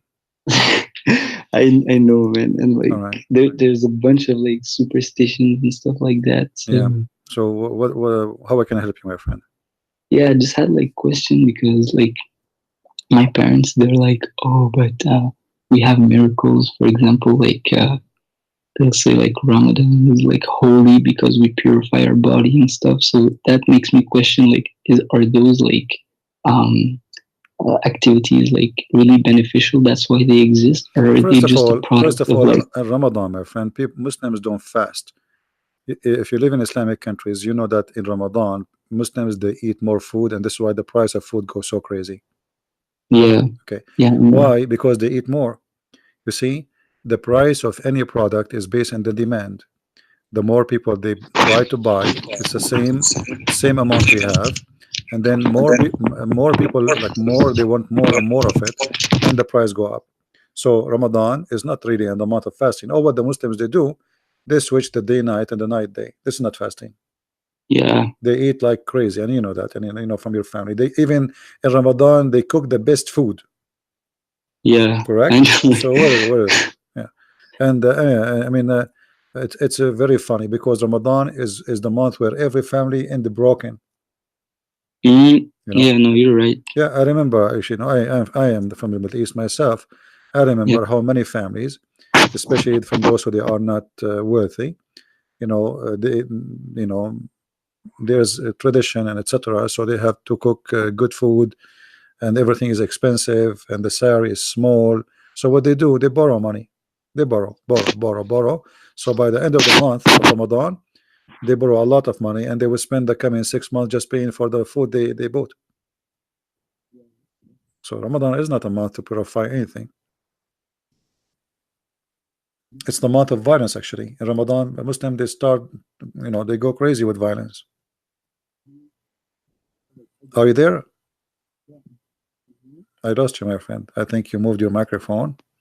you hear me? Hello. Okay, now I hear you, but it's slow. Uh, because I'm in Canada. I'm not like far away from. All right. I don't know if you're in the United States or something. Yeah, I am in North America, yeah. no, I am in Afghanistan next to Brazil.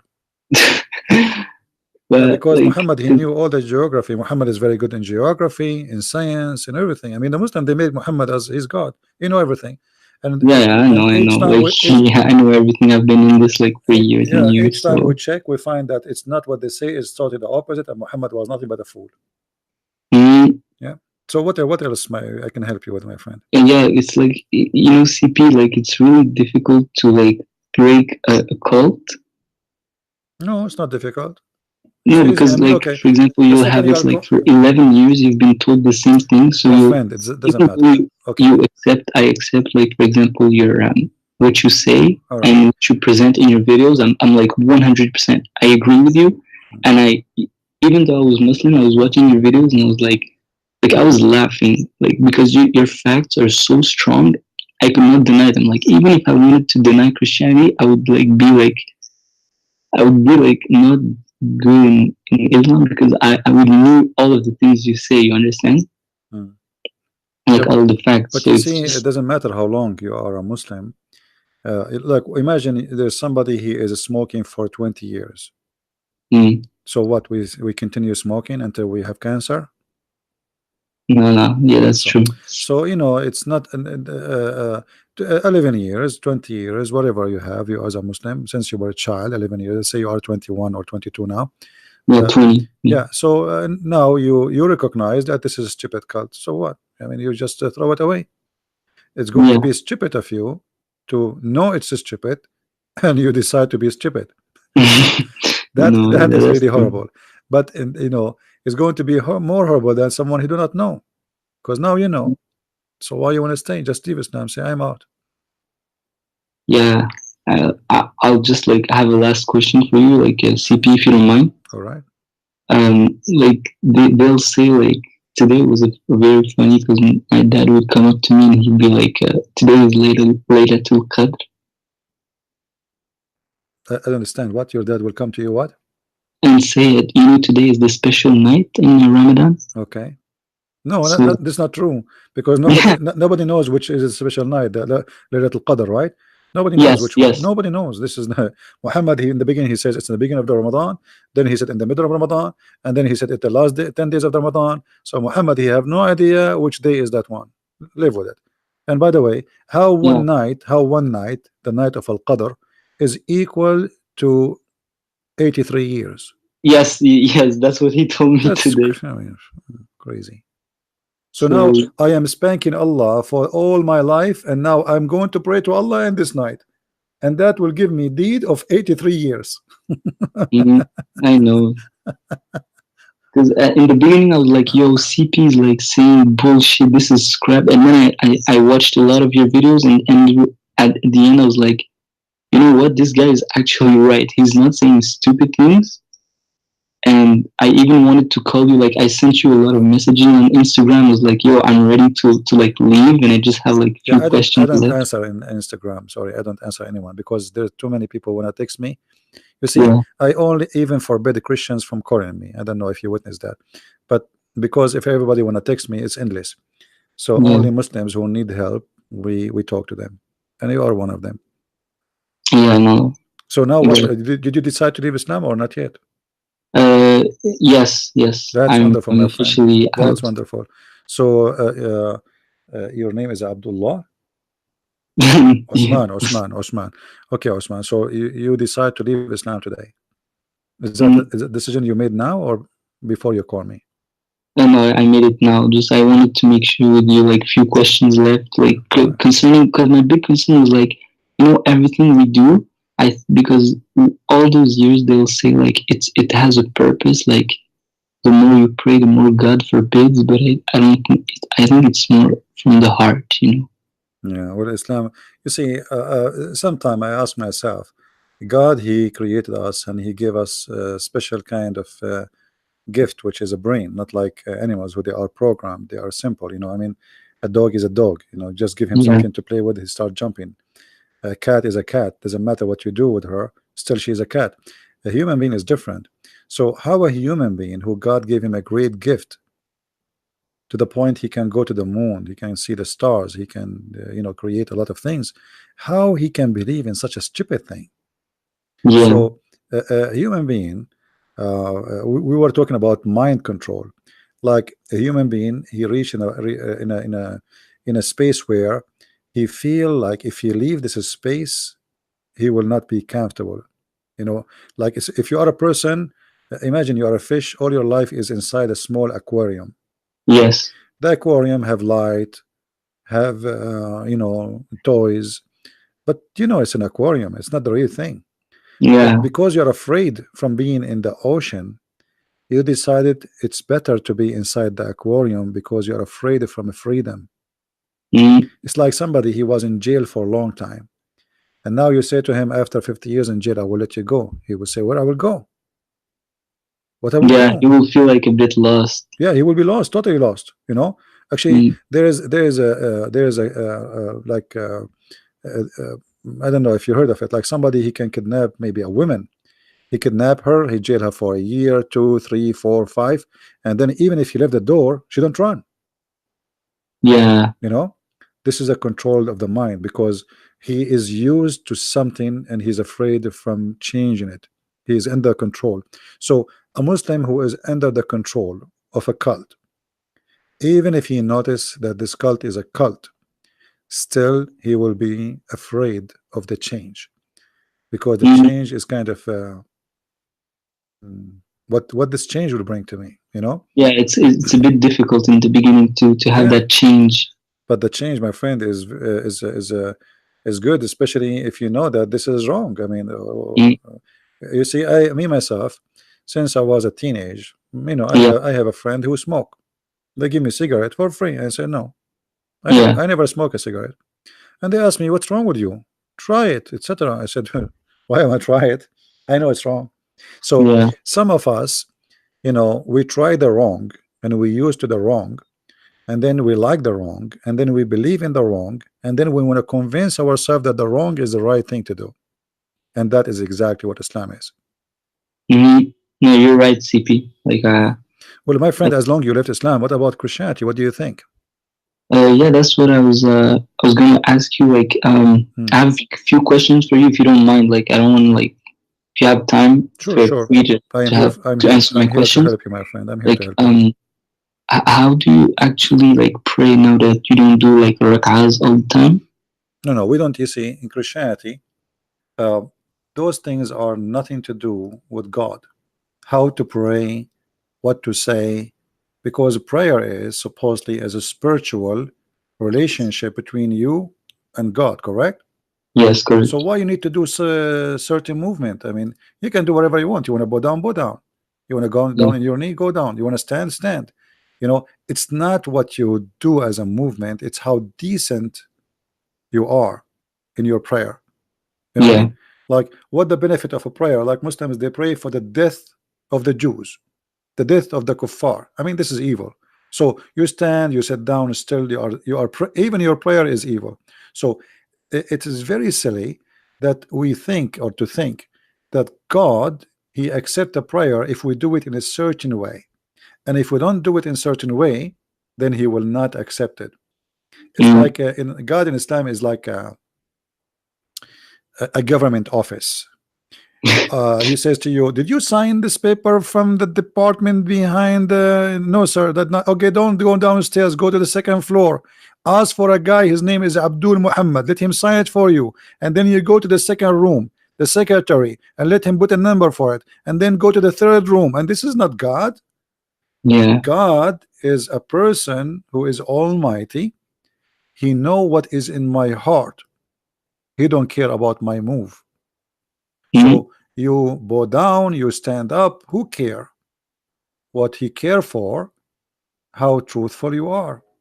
yes, You know. This is why Jesus, he said, it's not what make, like it's not what you eat make you dirty.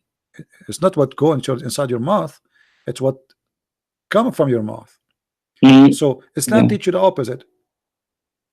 It is what go inside your mouth make you dirty. You okay. know. Yeah, no, that's And right. here you see clear the wisdom of Christ. This is true. It's not what go inside your mouth make you dirty. It's what come from your mouth.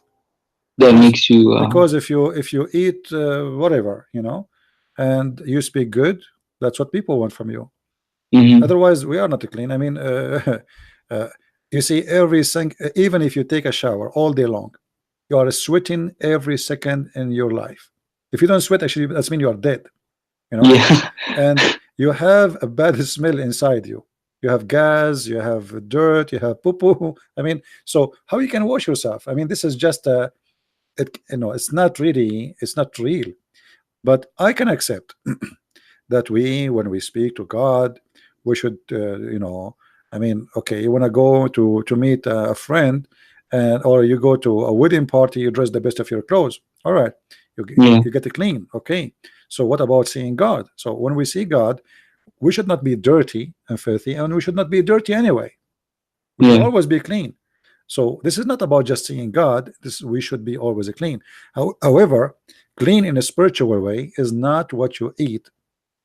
It is what you do and what you say. And is it also what you believe inside you? Like, what do you For think? sure, because what you say should be about. You see, this is what Jesus said. It's not what go inside your mouth, what come from your mouth, and what come from your mouth is who are you? Yeah, If what from your mouth come is a lie, it's mean you are a liar. If what yeah, come from that's your true. mouth is a truth, it's mean you are truthful. So it's your mouth, make you who you are. And for sure your mouth will come with an action, an act you do, things you behave, your belief, everything.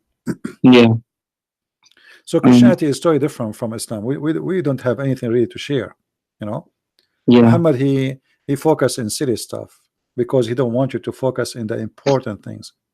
Who Because care? I would hear like all the time, from when you go to mosques and you assist to like what they preach, they'll say like, "Oh, we're better because you see Christians don't even pray. We pray 5 times a day," and they'll be That's proud of false. that. Actually, nobody pray as much as the Christians, because we as a Christians, we pray every second, every step. If you are a Christian, you pray whatever you do. But we Yeah. don't. Jesus says, when you pray, go to your closet and don't be like the hypocrites. So Jesus, he forbid us from telling and speaking about our prayer. You see, I never said, hey guys, I'm going to go to pray now, because Mm-hmm. this is something private. And the Messiah, he was aware of the Jews at that time who pray in the corners. Okay. Don't Yeah. be like the hypocrite. This is exactly what the Muslims they do. Yeah. You'll see them like in street and Not everything. only in the street. I mean, you see the taxi driver. He put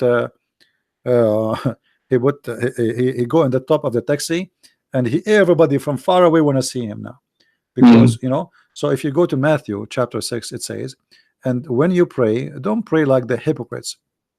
This is Jesus' order that we should not do that. What the hypocrite do? They go, he said, the hypocrite who's standing in a synagogue and on the street, and because in the corner of the street, not only in the corner, because in the corner of the street, like this street can see you and that street can see you, so you can get the Mm-hmm. maximum, right? So don't be like them. So Christians pray, absolutely we pray, but we've been ordered not to be hypocrite. Yeah. Islam is So about hypocrisy. so a Christian would be praying like every time of the day, like he'd wake up and be My friend, grateful to God I don't and like to tell about myself, but before I start my show, I pray. okay. I eat, I pray. Yeah. But I'm not going to tell my people what I say. This is private between me and my Lord. I drive my Yes. car. I turn the key. I pray. All right. Okay. I say like, okay, Lord, I open the door of my car. I mention the name of the Lord. But this is not. This is. I'm not telling you this because I never said that to anyone, and nobody heard from all those who hear me Yeah. what I do, because we are not allowed to brag about. And if I pray still doesn't make you a good man, because what if I pray but I do, okay, I say okay God, etc., and then after 2 minutes I do something wrong. So Yeah. prayer does not prove that you are a good person anyway. Mm-hmm. It can be a cover up for a filth you do. Yeah, that's true. So you can be a child molester, but you okay, I wanna be a priest.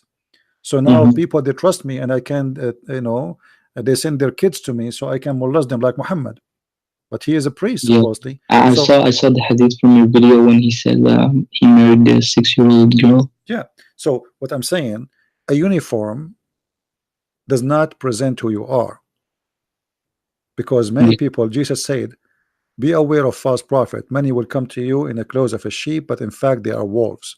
So prayer, public prayer, can be a uniform, a clothes of a sheep.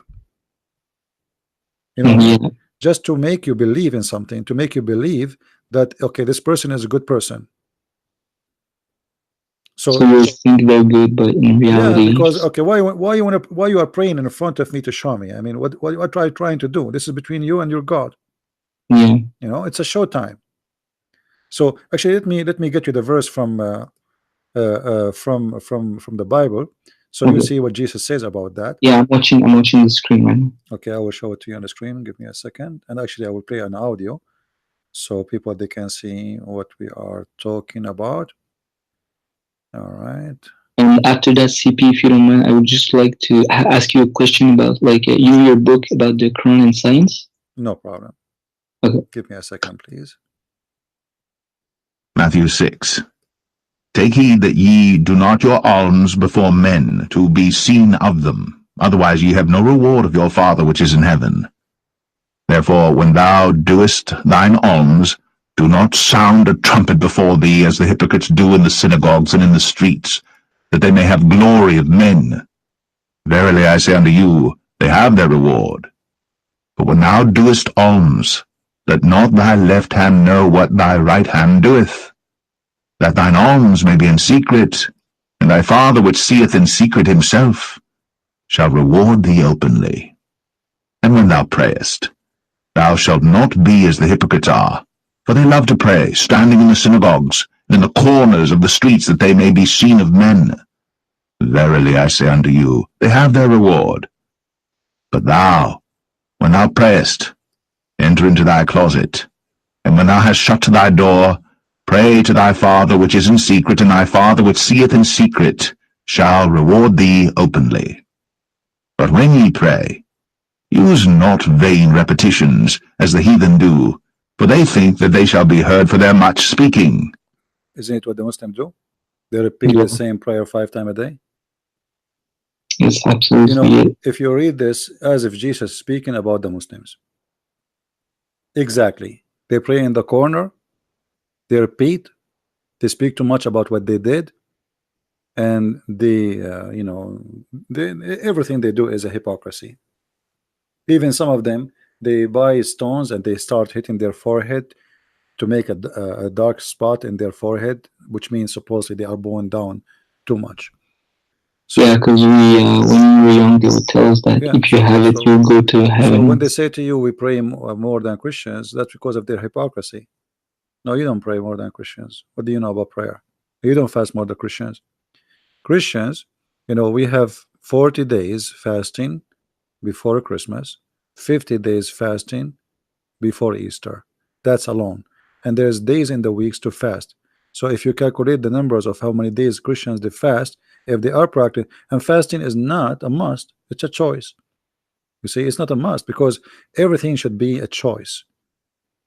Anything you do because it's a must, it's mean there's no reward for you. Imagine I force you to visit me. You didn't Yeah, come to see that's me because you like to see me. You come to see me because I forced you. mm, You know what I mean? okay. So what the point? I reward a person. I reward a person. Let us say I have two sons. One of them he call me every day, and one of them he call me once every year. Yeah, By that I know they are free. Who wanna call me? Who don't wanna call me? I know who care for me. I know who don't care for me. But I force both to call me 5 times a day. How I will know which one of them is the liar? yeah, you never know. I'm forcing them. You know, Mm. Jesus is not. He don't want to force us. He want decent. He don't want hypocrites. So if you give with the right hand, don't show the left hand. If you pray, go to your closet.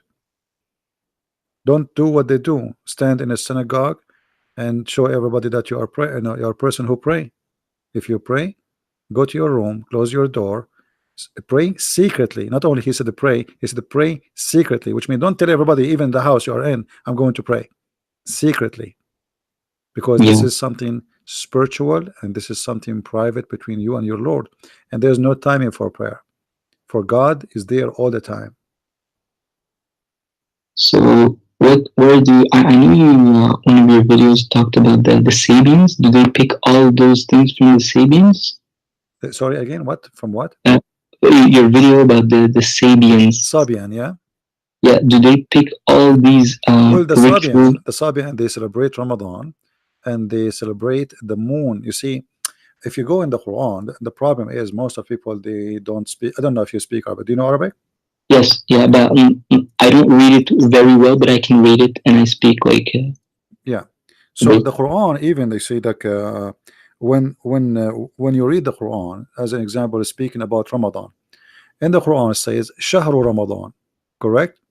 Yeah, Chapter 2, verse number 185. Do you know what Shahr mean? the month.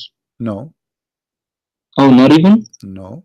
You see, this is a translation. It says the month of Ramadan. The fact the word Shahr is a word mean the moon. Okay, Shahr is a moon, even in Hebrew. okay. Shahr, I thought it meant the month, no, but it meant a month because the moon is a month too. So like how they measure their month? By the new moon. okay. You know what I mean? So by time the word shahr, now they use it as a word a month, but in Yeah, fact the word shahr in the time of Muhammad, it was a moon. So when the moon of Ramadan come, why? Because the Sabian, they believe that the moon disappear and then he appear, a new moon will appear in a new town. So what they used to do, they start fasting in this town in Haran, and they go to a new town close to it to welcome the new moon, and that is the end of the fasting month. This is why you see in the Quran it says al-ahilla. Okay. You know what ahilla? I really don't know. Ahilla is the crescent moon. Okay. The crescent moon, you know. Oh, we in Moroccan they call the hilal with that. Chapter 2, verse 189. It says, وَيَسْأَلُونَكَ عَنِ الْأَهِلَّةِ.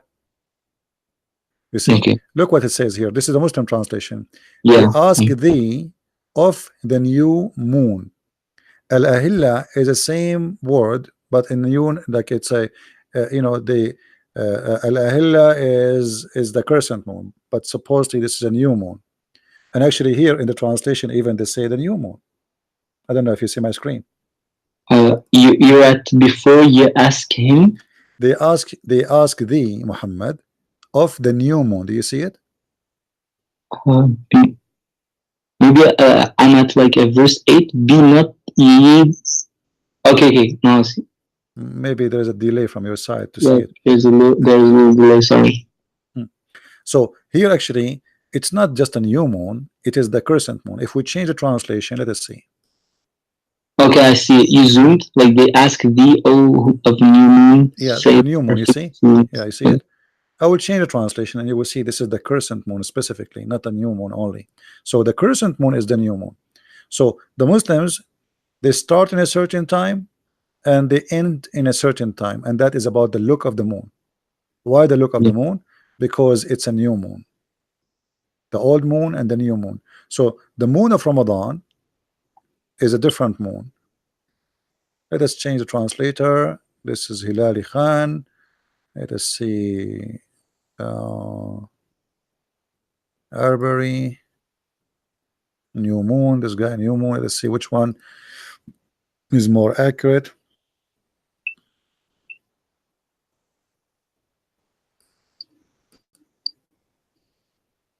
All of them, they are new moon here, but it should be the crescent moon, not the new moon.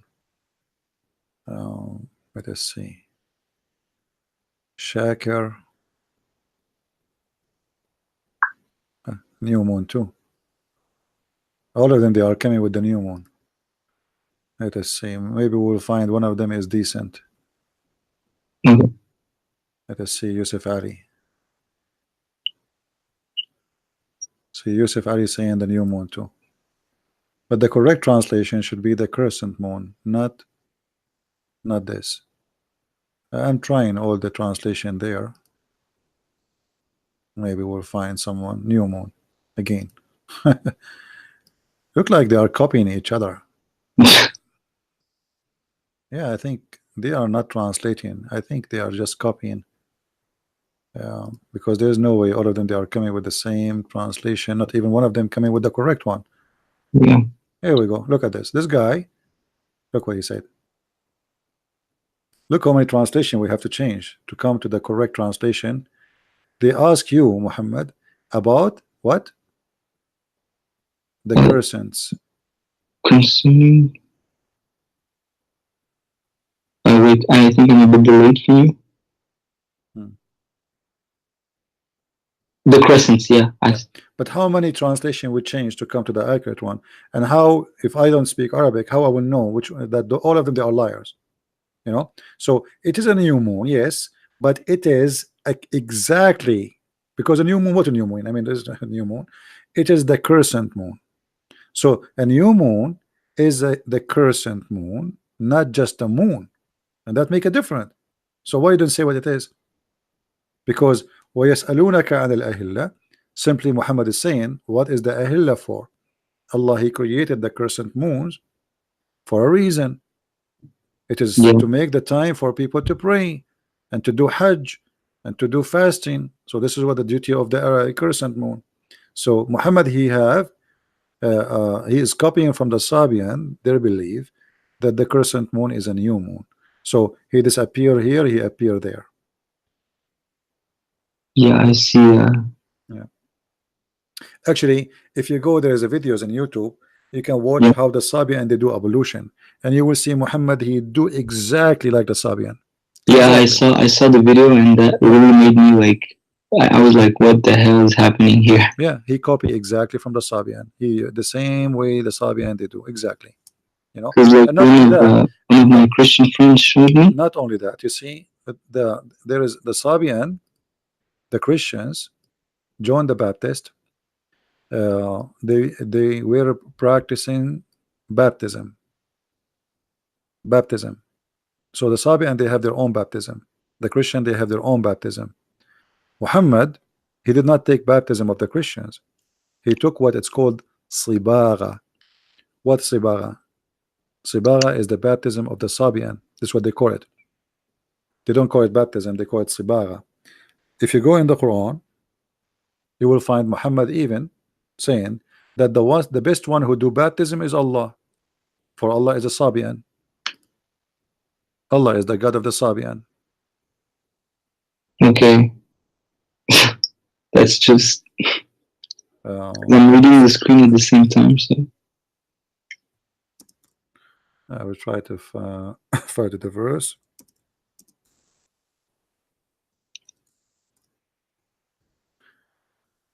All roads take us to Rome, my friend. Islam is false. You know. Because I'm reading. You will notice that this conversation is endless. Will take us forever.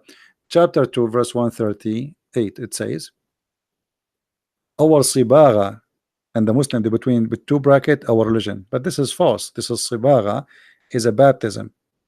And look at the translation, how horrible. Our sibagha. Let us change the translator and see how things will change. This is what his name? I don't know. Let us go to Hilali. Well, Hilali is saying the same. Okay. Let us see Biktal. You see, this is the problem with Muslims. You have to play the game they play of translation. Mm-hmm. Look, you see what the word sibagha turned to be? Coloring. Coloring. Do you see it? Yeah, we take our color from. Yeah, but why they are saying coloring? Because the stupid translators didn't know that sibgha and sibagha is something have to do with the Sabian baptism. This is what they call it. So when somebody get baptized according to the Sabian, he had a new coloring, a new color. He is a new person, but by color, not by not like the Christian spiritual thing. So a new coloring, and the new coloring is like, you know, you put something close in the water and you add color to it, Yeah. and then you will have a new color, and that is the color of the God. So Muhammad here, he copied from the Sabian, and in different translation you will see even they say baptism. Just change the translator, you will see the word coloring change to the baptism. Let us see Sahih International and say ours is the religion of Allah. Look at translation. I mean, this translation is funny. Unbelievable. What? Look at the translation. I mean, it's horrible. You have to flip all over to find a translation which can be decent. Unbelievable. Color. Color. It is not color. It is baptism, but the baptism of the Sabian. Let us see. Biktal. Did we try Biktal? I don't know. Is it really trying changing? Let us see. I mean, I think all of them, they copy each other. Nobody want to use his brain, or I don't know even if they speak Arabic. Here we go. Look at this guy. See, suddenly it changed. It's our baptism. The baptism of Allah. And who can do better baptism than Allah? Do you see it? Yeah. Yeah. Receive the baptism of Allah, and who is better than Allah in baptizing and him doing so? But Muhammad never practiced baptism, so how that can work? So what Muhammad he claimed, because he is in the beginning he was a Sabian, he claimed that Muslims, they do not need baptism by water. For Allah he baptized you. And the reason Muhammad he come with this fabrication, because he claim uh, whatever he claim, I mean nobody can challenge him. Same time he didn't know how to do it. I mean this is something the Sabi and they do, and he don't practice it. He do not know what it is, but he knew the Sabi and they do baptism. So Muhammad he have to come with something similar. So he said, okay, we have baptism too, but we have the baptism of Allah. And So because he would just take things of other he people. copy from everybody, and because he is a person who live in the desert, which water is not all over, where is going to do baptism to you? So there's no Yeah. river, there's nothing. So okay, the baptism is baptism of Allah. Take it short. No. Oh my God. Yeah. So, So, so what do you think, Usman, about accepting Christianity? yeah, I think I'm absolutely accepting. So you accept the Lord, the Messiah, as your Lord? Yes. All right, that's wonderful. I'm really happy for you, my friend. Thank you, my But do friend. you really believe, or you're just saying that? No, I really do. Like, I'm not calling you like the first time. I was watching your videos a long time ago. So you believe in your, It you believe actually from took your me a heart, while because to remember, this consider is, everything, and I was already accepting. I just wanted to call to just talk with you. that's wonderful, my friend. Because remember, Christianity is not the same as the cult of Islam. You know, you say Shahada and that's it. You cannot fool God. You cannot fool. You cannot bribe. You cannot lie to God. So Mm-hmm. never say I believe unless you believe. Yeah. Don't say I believe to make somebody happy. Don't say believe, I believe just to make yourself happy. Yeah. Just say what you believe, because you cannot, even now you say you believe in Jesus, if you don't believe, still you are not really a believer. I'm just telling you, you know. So you really believe from your heart that the Messiah Christ is your savior? Can you repeat simply because you Do bugged you you do like? you do you really believe from all your heart that the Messiah is your personal savior? Yeah, I really do believe it. Christian I things. mean, do you believe in that in the Father, the Son, the Holy Spirit, one God? Yes. Do you believe in the death of the Messiah and his resurrection? Yes, because he like purged all our sins. Do you believe that he is coming back? Yeah, at the end of our days. Well, my friend, your Lord, your Savior, he will be happy to have you. And the Bible says, a happiness will be in the kingdom of God. Rejoice will be in the kingdom of God, for one soul is coming back to him. So I'm really happy to have you today. And Thank you. everybody, all the Christians there, they are so happy to see that Osman, he left Islam and he decided to accept the Messiah. Do you have any questions about Christianity you want to know? Uh, what's your like? I know I'm gonna read like even more to understand, but what's your thought, CP, on death? Sorry, say again. What's your thought on death? What happens, like, because you know in Islam it's like paradise and you get like rewards and stuff, but I know it's not that. Oh, you mean after death, like in heaven, what we will have as a reward? Yes, yes. Well, No, like you see, what will happen? yeah, the Messiah, he says, he and she, they will not get married, which means there's no sexual relationship in heaven, for Mm-hmm. we will be the same as angels. And you know, always when you read the words of the Messiah, you have to think deep. Don't just take it from as words and that's it. So when he say, because they will be the same as angels, you see, what angels about? Angels are creatures made of light. They have no needs, no food. They don't get tired. They don't get sick. They are happy. And then we will be the first thing the Lord he grant us our freedom. We will be the same as angels. In Islam is the opposite. You will be addicted to sex, addicted to food. And you used to have sex once, maybe a day or every 2 or a week in the earth. Well, in the heaven of Allah, 24 hours, 7 days a week having sex. You used to eat a little bit in the earth. In the heaven of Allah, you are doing nothing but eating and sex, and He promised you bracelet, gold, silver. All of this is satanic. Christianity promising you happiness which nobody can describe, for it's have nothing to do with gold. You see, anything physical is temporarily. Sex is something temporarily. So you might get a pleasure for some time, but still it is temporarily. If God is the one who created whatever happiness we have, can God create something better? What do you think? Something better than what we have on Better Earth. than we have in Earth? For sure he can, right? Yeah, yeah, of So why course. why the Quran limited to sex and food and sandwich and birds? What is that? So God who created us, he can grant us happiness which we never saw like before. Since Mhm. when happiness is about the food we eat? So if God he created little tiny cells in our tongue which is connected to our brain to make us taste and enjoy food, can God make us taste different kind of joy? Have nothing to do with food? Absolutely he can. So Christianity does not focus in the belly and the stomach and the private part.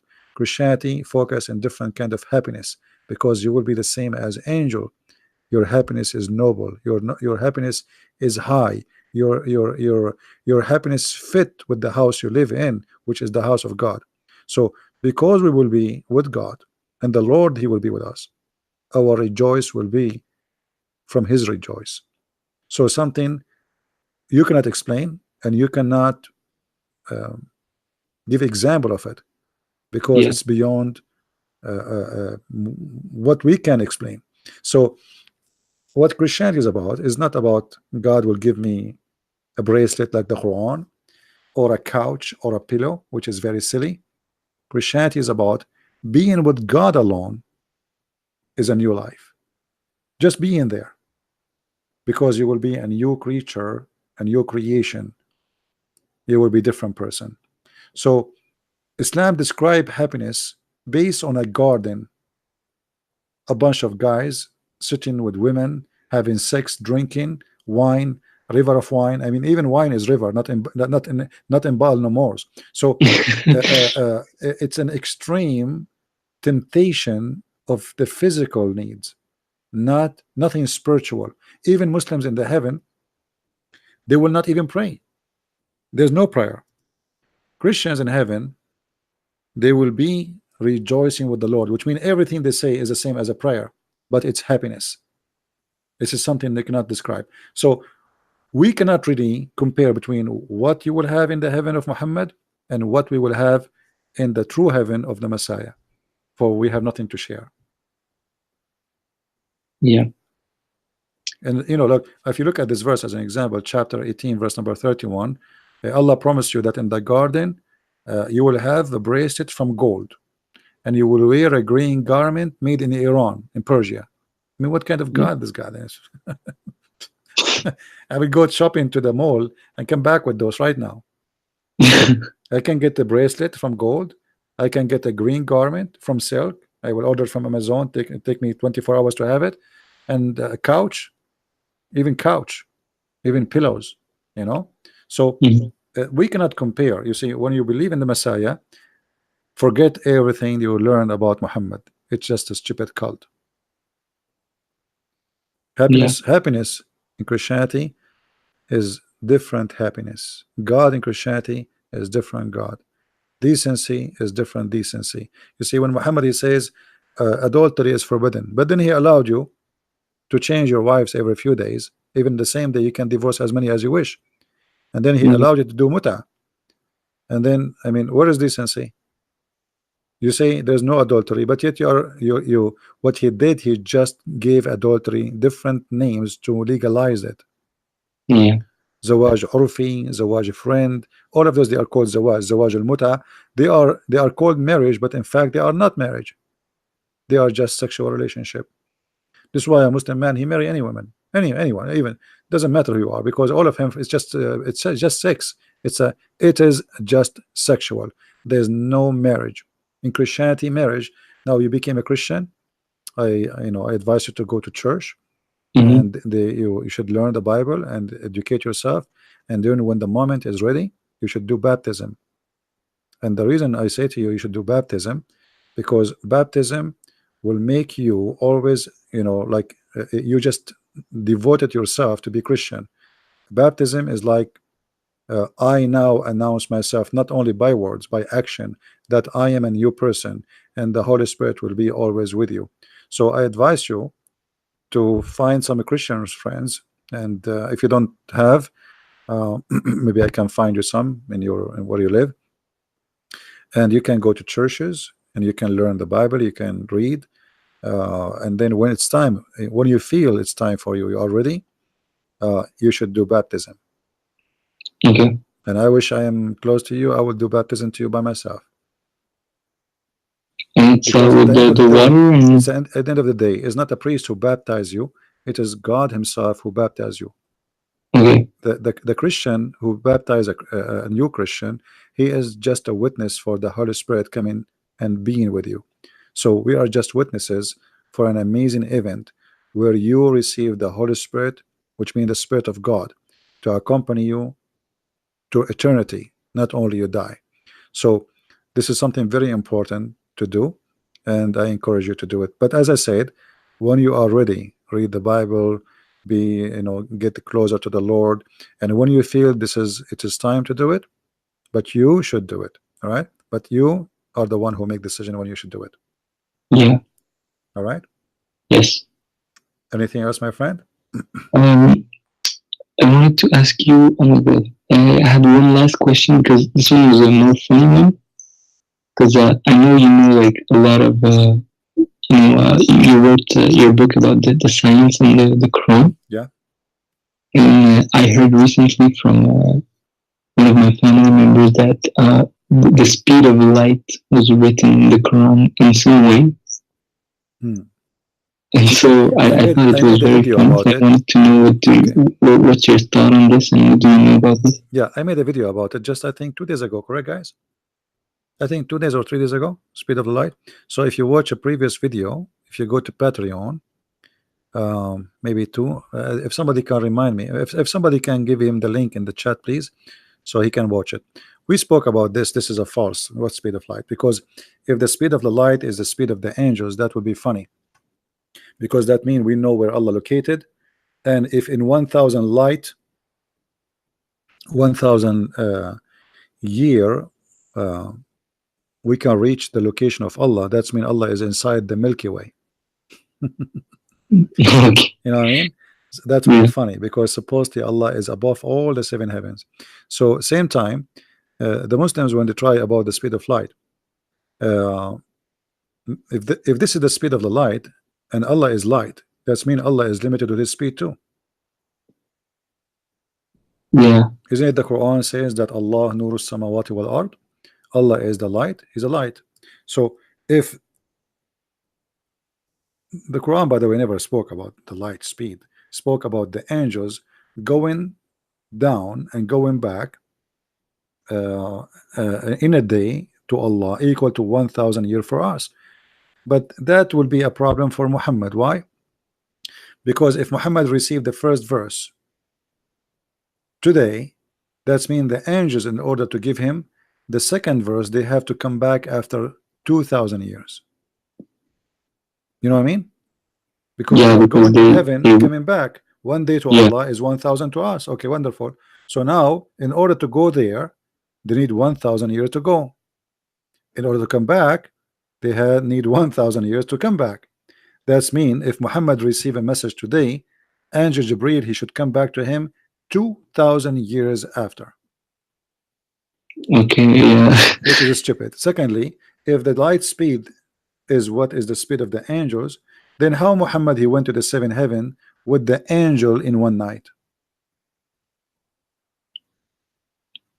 Yeah, that doesn't add up. Do you remember the story when Muhammad he went to the 7 heaven With the with with the the angel Burak. Jibreel? Yeah, Jibreel he took him there. Okay, so when Jibreel he took him, Jibreel is an angel and he have the speed of the light. Okay, Yes. so if it take 1,000 year to go to Allah, how Muhammad he went with the angel Jibreel, who have a speed of light, which is mean limited speed, Yeah. in 8 hours and come back? Well, You see here the story in front of us. This is Sahih Bukhari, this is Sahih yeah. Muslim. So Jibreel he came, he took him, he washed his chest, he cut his etc. He washed it with Zamzam, and then he took him up to the heaven. He took him to the first gate, second gate, third gate, all 7 gates. So the speed of light is the angel speed. How in 8 hours the angel in the speed of light was able to go to the seventh heaven to the end of the world and come back. You know, go do a little study about how far some galaxies from us, and you will laugh at this. Yeah. 8 hours is not enough even to pass nothing, you know, nothing. What 8 hours of light, speed light? Muhammad in 8 hours he went to the seventh heaven, to, which means to the end of the world, not only to our galaxy, to the end of the universe, where Allah live, where there's the tree of Allah. As you see here, first gate, second gate, third gate, seven gates. So he passed seven heavens, and all of those in a few hours. It's so stupid, Mhm. you know. And this is the hadith. I will post it for you in the chat so you can read it later. Yeah, I'm reading right now. Yeah, you can read it later if you want. Okay. Anything else, my friend? Yeah, I think we covered You can everything. call me Like, anytime. thank you, man. Just like keep uploading your videos. You I can ask really me in the like them. chat, and if you have a question, feel free to ask me. No problem. Yeah. But, you know, I'm really happy for you that you decide to leave Islam and to accept the Messiah. And if you have any of your family want to talk to me, even if they don't want to talk in public, we can speak in private. I do that with many people, you know. So Okay. you will not be the first. So if you have your parents, your mother, your father, sisters, you know, you can be with them. You can join us in the conversation, and I will help them. You know, I will do my best. Understand you. All right. Okay, my And friend. last question. This one's a bit more personal. What pushed you to like study, have a degree, like you say in your Instagram, get a degree in Islamic law and Sharia law? Well, you know, I live between Muslims, and there's Yeah. nobody. You know, they challenge us, but we do not know what to say. And Christians, they are peaceful people. They are kind of people, like they don't want to hurt the feeling of somebody, and they avoid talking about Islam because it's a violence cult, etc. For Yeah. me, I don't really care. What I care for is getting answers. So I decided to study this cult, and I accepted the challenge. Muslims challenged me since I was a kid, and I Yeah. accepted the challenge, and I Okay. defeated Islam. All right. Well, thank you so much, CP. So I hope like everyone in the chat are peaceful people because I don't want to get like messages. You know how people are. Yeah, don't worry. Just ignore people. You know, Yeah. people call me names every day, and those are a blessing for you. You know, Okay. yeah, those are not the one who curse you, and then for because of Jesus, that is a blessing for you. This is what Jesus said. So when people they curse us, discriminate us, even they kill us, that is going to be for your good, not for theirs. For this is will be blessing for you. You know, Yeah. and he warned us about this. So by accepting his name, people they will wage war on you. They will be hated by your family, by your friends. Many people will deny you.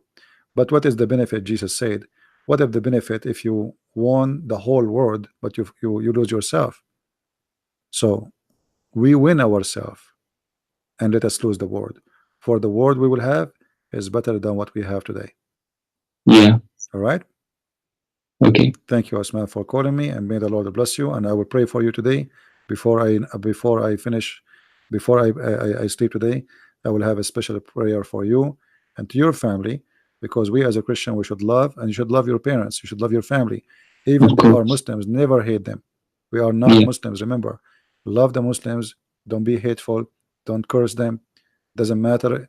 Yes, they are lost, and this is why actually we should even love them, so we can be let us say the messengers of Christ of love to bring people Yeah. to him. All right. All right. Thank you, my friend. God bless you. Thank you so much, CP. God bless you. Take care. Bye bye. All right. Well, I'm glad I added him. In the beginning I thought like he's a person who's trying to make fun and he's lying to me or etc. Because he want to call me. I thought he want to debate me actually, but sometime we judge don't judge the book by the cover. All right. So we are happy for Osman for leaving the cult of Islam, or Osama, sorry, Osama, his name is Osama, not Osman. So we are happy for Osama for leaving the cult of Islam, and I hope more people they will leave more and more. And I heard that Fadi, who was arguing with me a few days ago, he is like almost out of Islam. Are you out of Islam, Fadi? Did you decide to leave Islam, Fadi, or not yet? Why you don't call me Fadi? What do you think, Fadi? I invite you today to denounce the devil and to accept the Messiah as your Lord. You argue with me, you don't believe me, but I think it's time for you, Fadi, to know the truth, and the truth will set you free. What do you say, Fadi? Anyway, call me only if you feel you want to do it, but I believe it's time for you to be brave and to make a decision that Islam is not good for you, not good for anyone. I mean, look at this. Who can prove us wrong?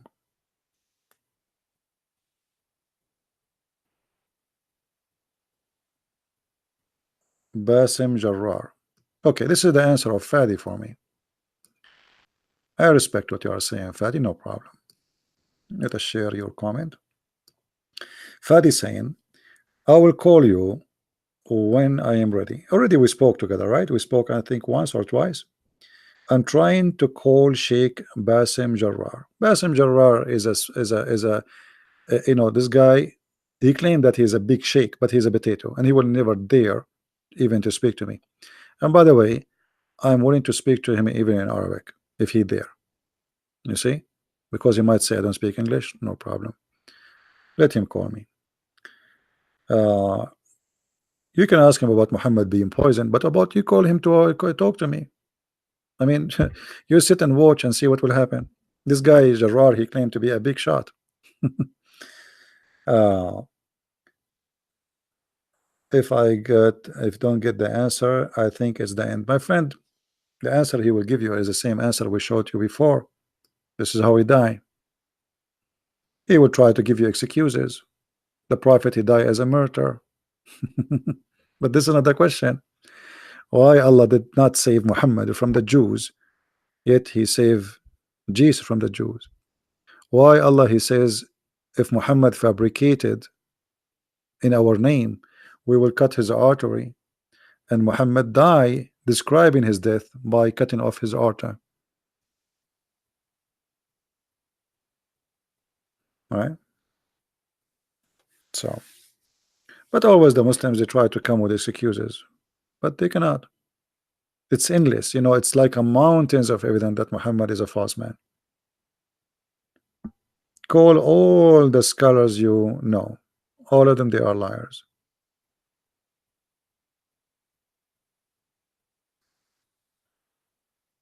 You've been in Aqsa and asked many sheikhs, they don't know. They gave me his number. Well, you know, Fadi, as long you are saying that Muhammad, he exposed himself and lie, so you just denounce Muhammad. So what are you waiting for? Look what happened to Fadi. A week ago, he was upset from me. A week ago, you don't believe me. A week after, he just said Muhammad clearly lied and exposed himself. What is left? Happy for you, Fadi. You are already out, my friend. You are already out. Well, anyway, you know, this is why our videos are important, because sometimes you don't know how many people accept the, you know, I mean, to leave the cult of Islam. You make the videos, people watch it, spread it all over, and then there's millions of people watch it, and you have no idea who accepted, who's not. But I assure you, you see, Muslims, they say to me, why don't show yourself in the screen? Because they don't want me to show you the evidence. If I'm a person just make stage speeches, you know, maybe I will get even more viewers if I am having my camera on me, even though I look scary, but still will bring more people to listen, or even because people like to see somebody in the camera, not a text. But what we do is a lot more powerful than somebody speaking in the camera, because here we are showing proofs and evidence which nobody can deny. Nobody. None of what I say is from my own. None of what I say is from my book. It is from your books, your translation, your website, published, printed, translated by you. What do you want more? What do you want more? If this is not enough, what do you want more? Everything we have in front of us is published, printed, given to us, paid for it by you, Muslims. You donate to those websites to publish. You Muslims, you donate for those websites.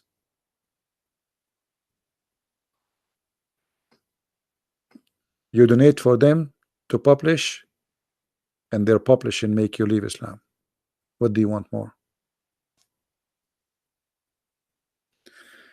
Anyway, guys, I want to say thank you for being here. I hope we will have more and more people leave Islam, like brother Usama. It's funny, he was a Muslim an hour ago, and now I'm calling him brother. And I hope Fadi too, he will accept the Messiah very soon.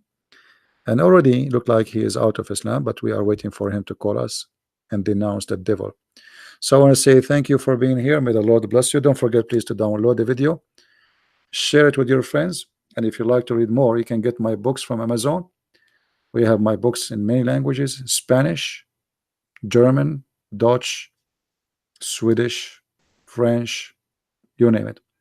So get my books, read, learn, educate yourself, and for sure I have thousands and thousands and thousands of videos. All is for free, so everybody can have them. So thank you all. Thank you, the Lord. Thank you, our Lord, for having Osama today, accepting the Messiah. Thank you for showing him the truth. And for us, you know, it's not me who showed you the truth, it's the Lord. Always he is presenting. And all what he said, you knock at my door, I will open for you. So today what Osama he did, he just knocked at the door of the Lord and he opened the door for him. Me myself, I'm here just to share my knowledge, but at the end of the day, the one who free you is the Lord himself, not Christian Prince. The truth, my friend, is the Messiah, is not just a book, and the truth will set you free. This is what the Lord said, and there's no better wisdom than the wisdom of the Lord. So I'm happy for Osama, and I hope we will have Osama every day, like Osama, leaving the cult of Islam. With this, we pray that the Lord will help us to bring more people, so we can be fishermen and women to bring people to Christ. And the other day, one of you, he was laughing in the comment because I said, sound like we get a fish. Well, we get a fish, my friend. We Christians are fishermen and fisherwomen. We have a duty to bring people to Christ so they can be saved. And this is what I meant by the fish. So thank you all for being here. Christ is Lord and Islam is false. Thank you.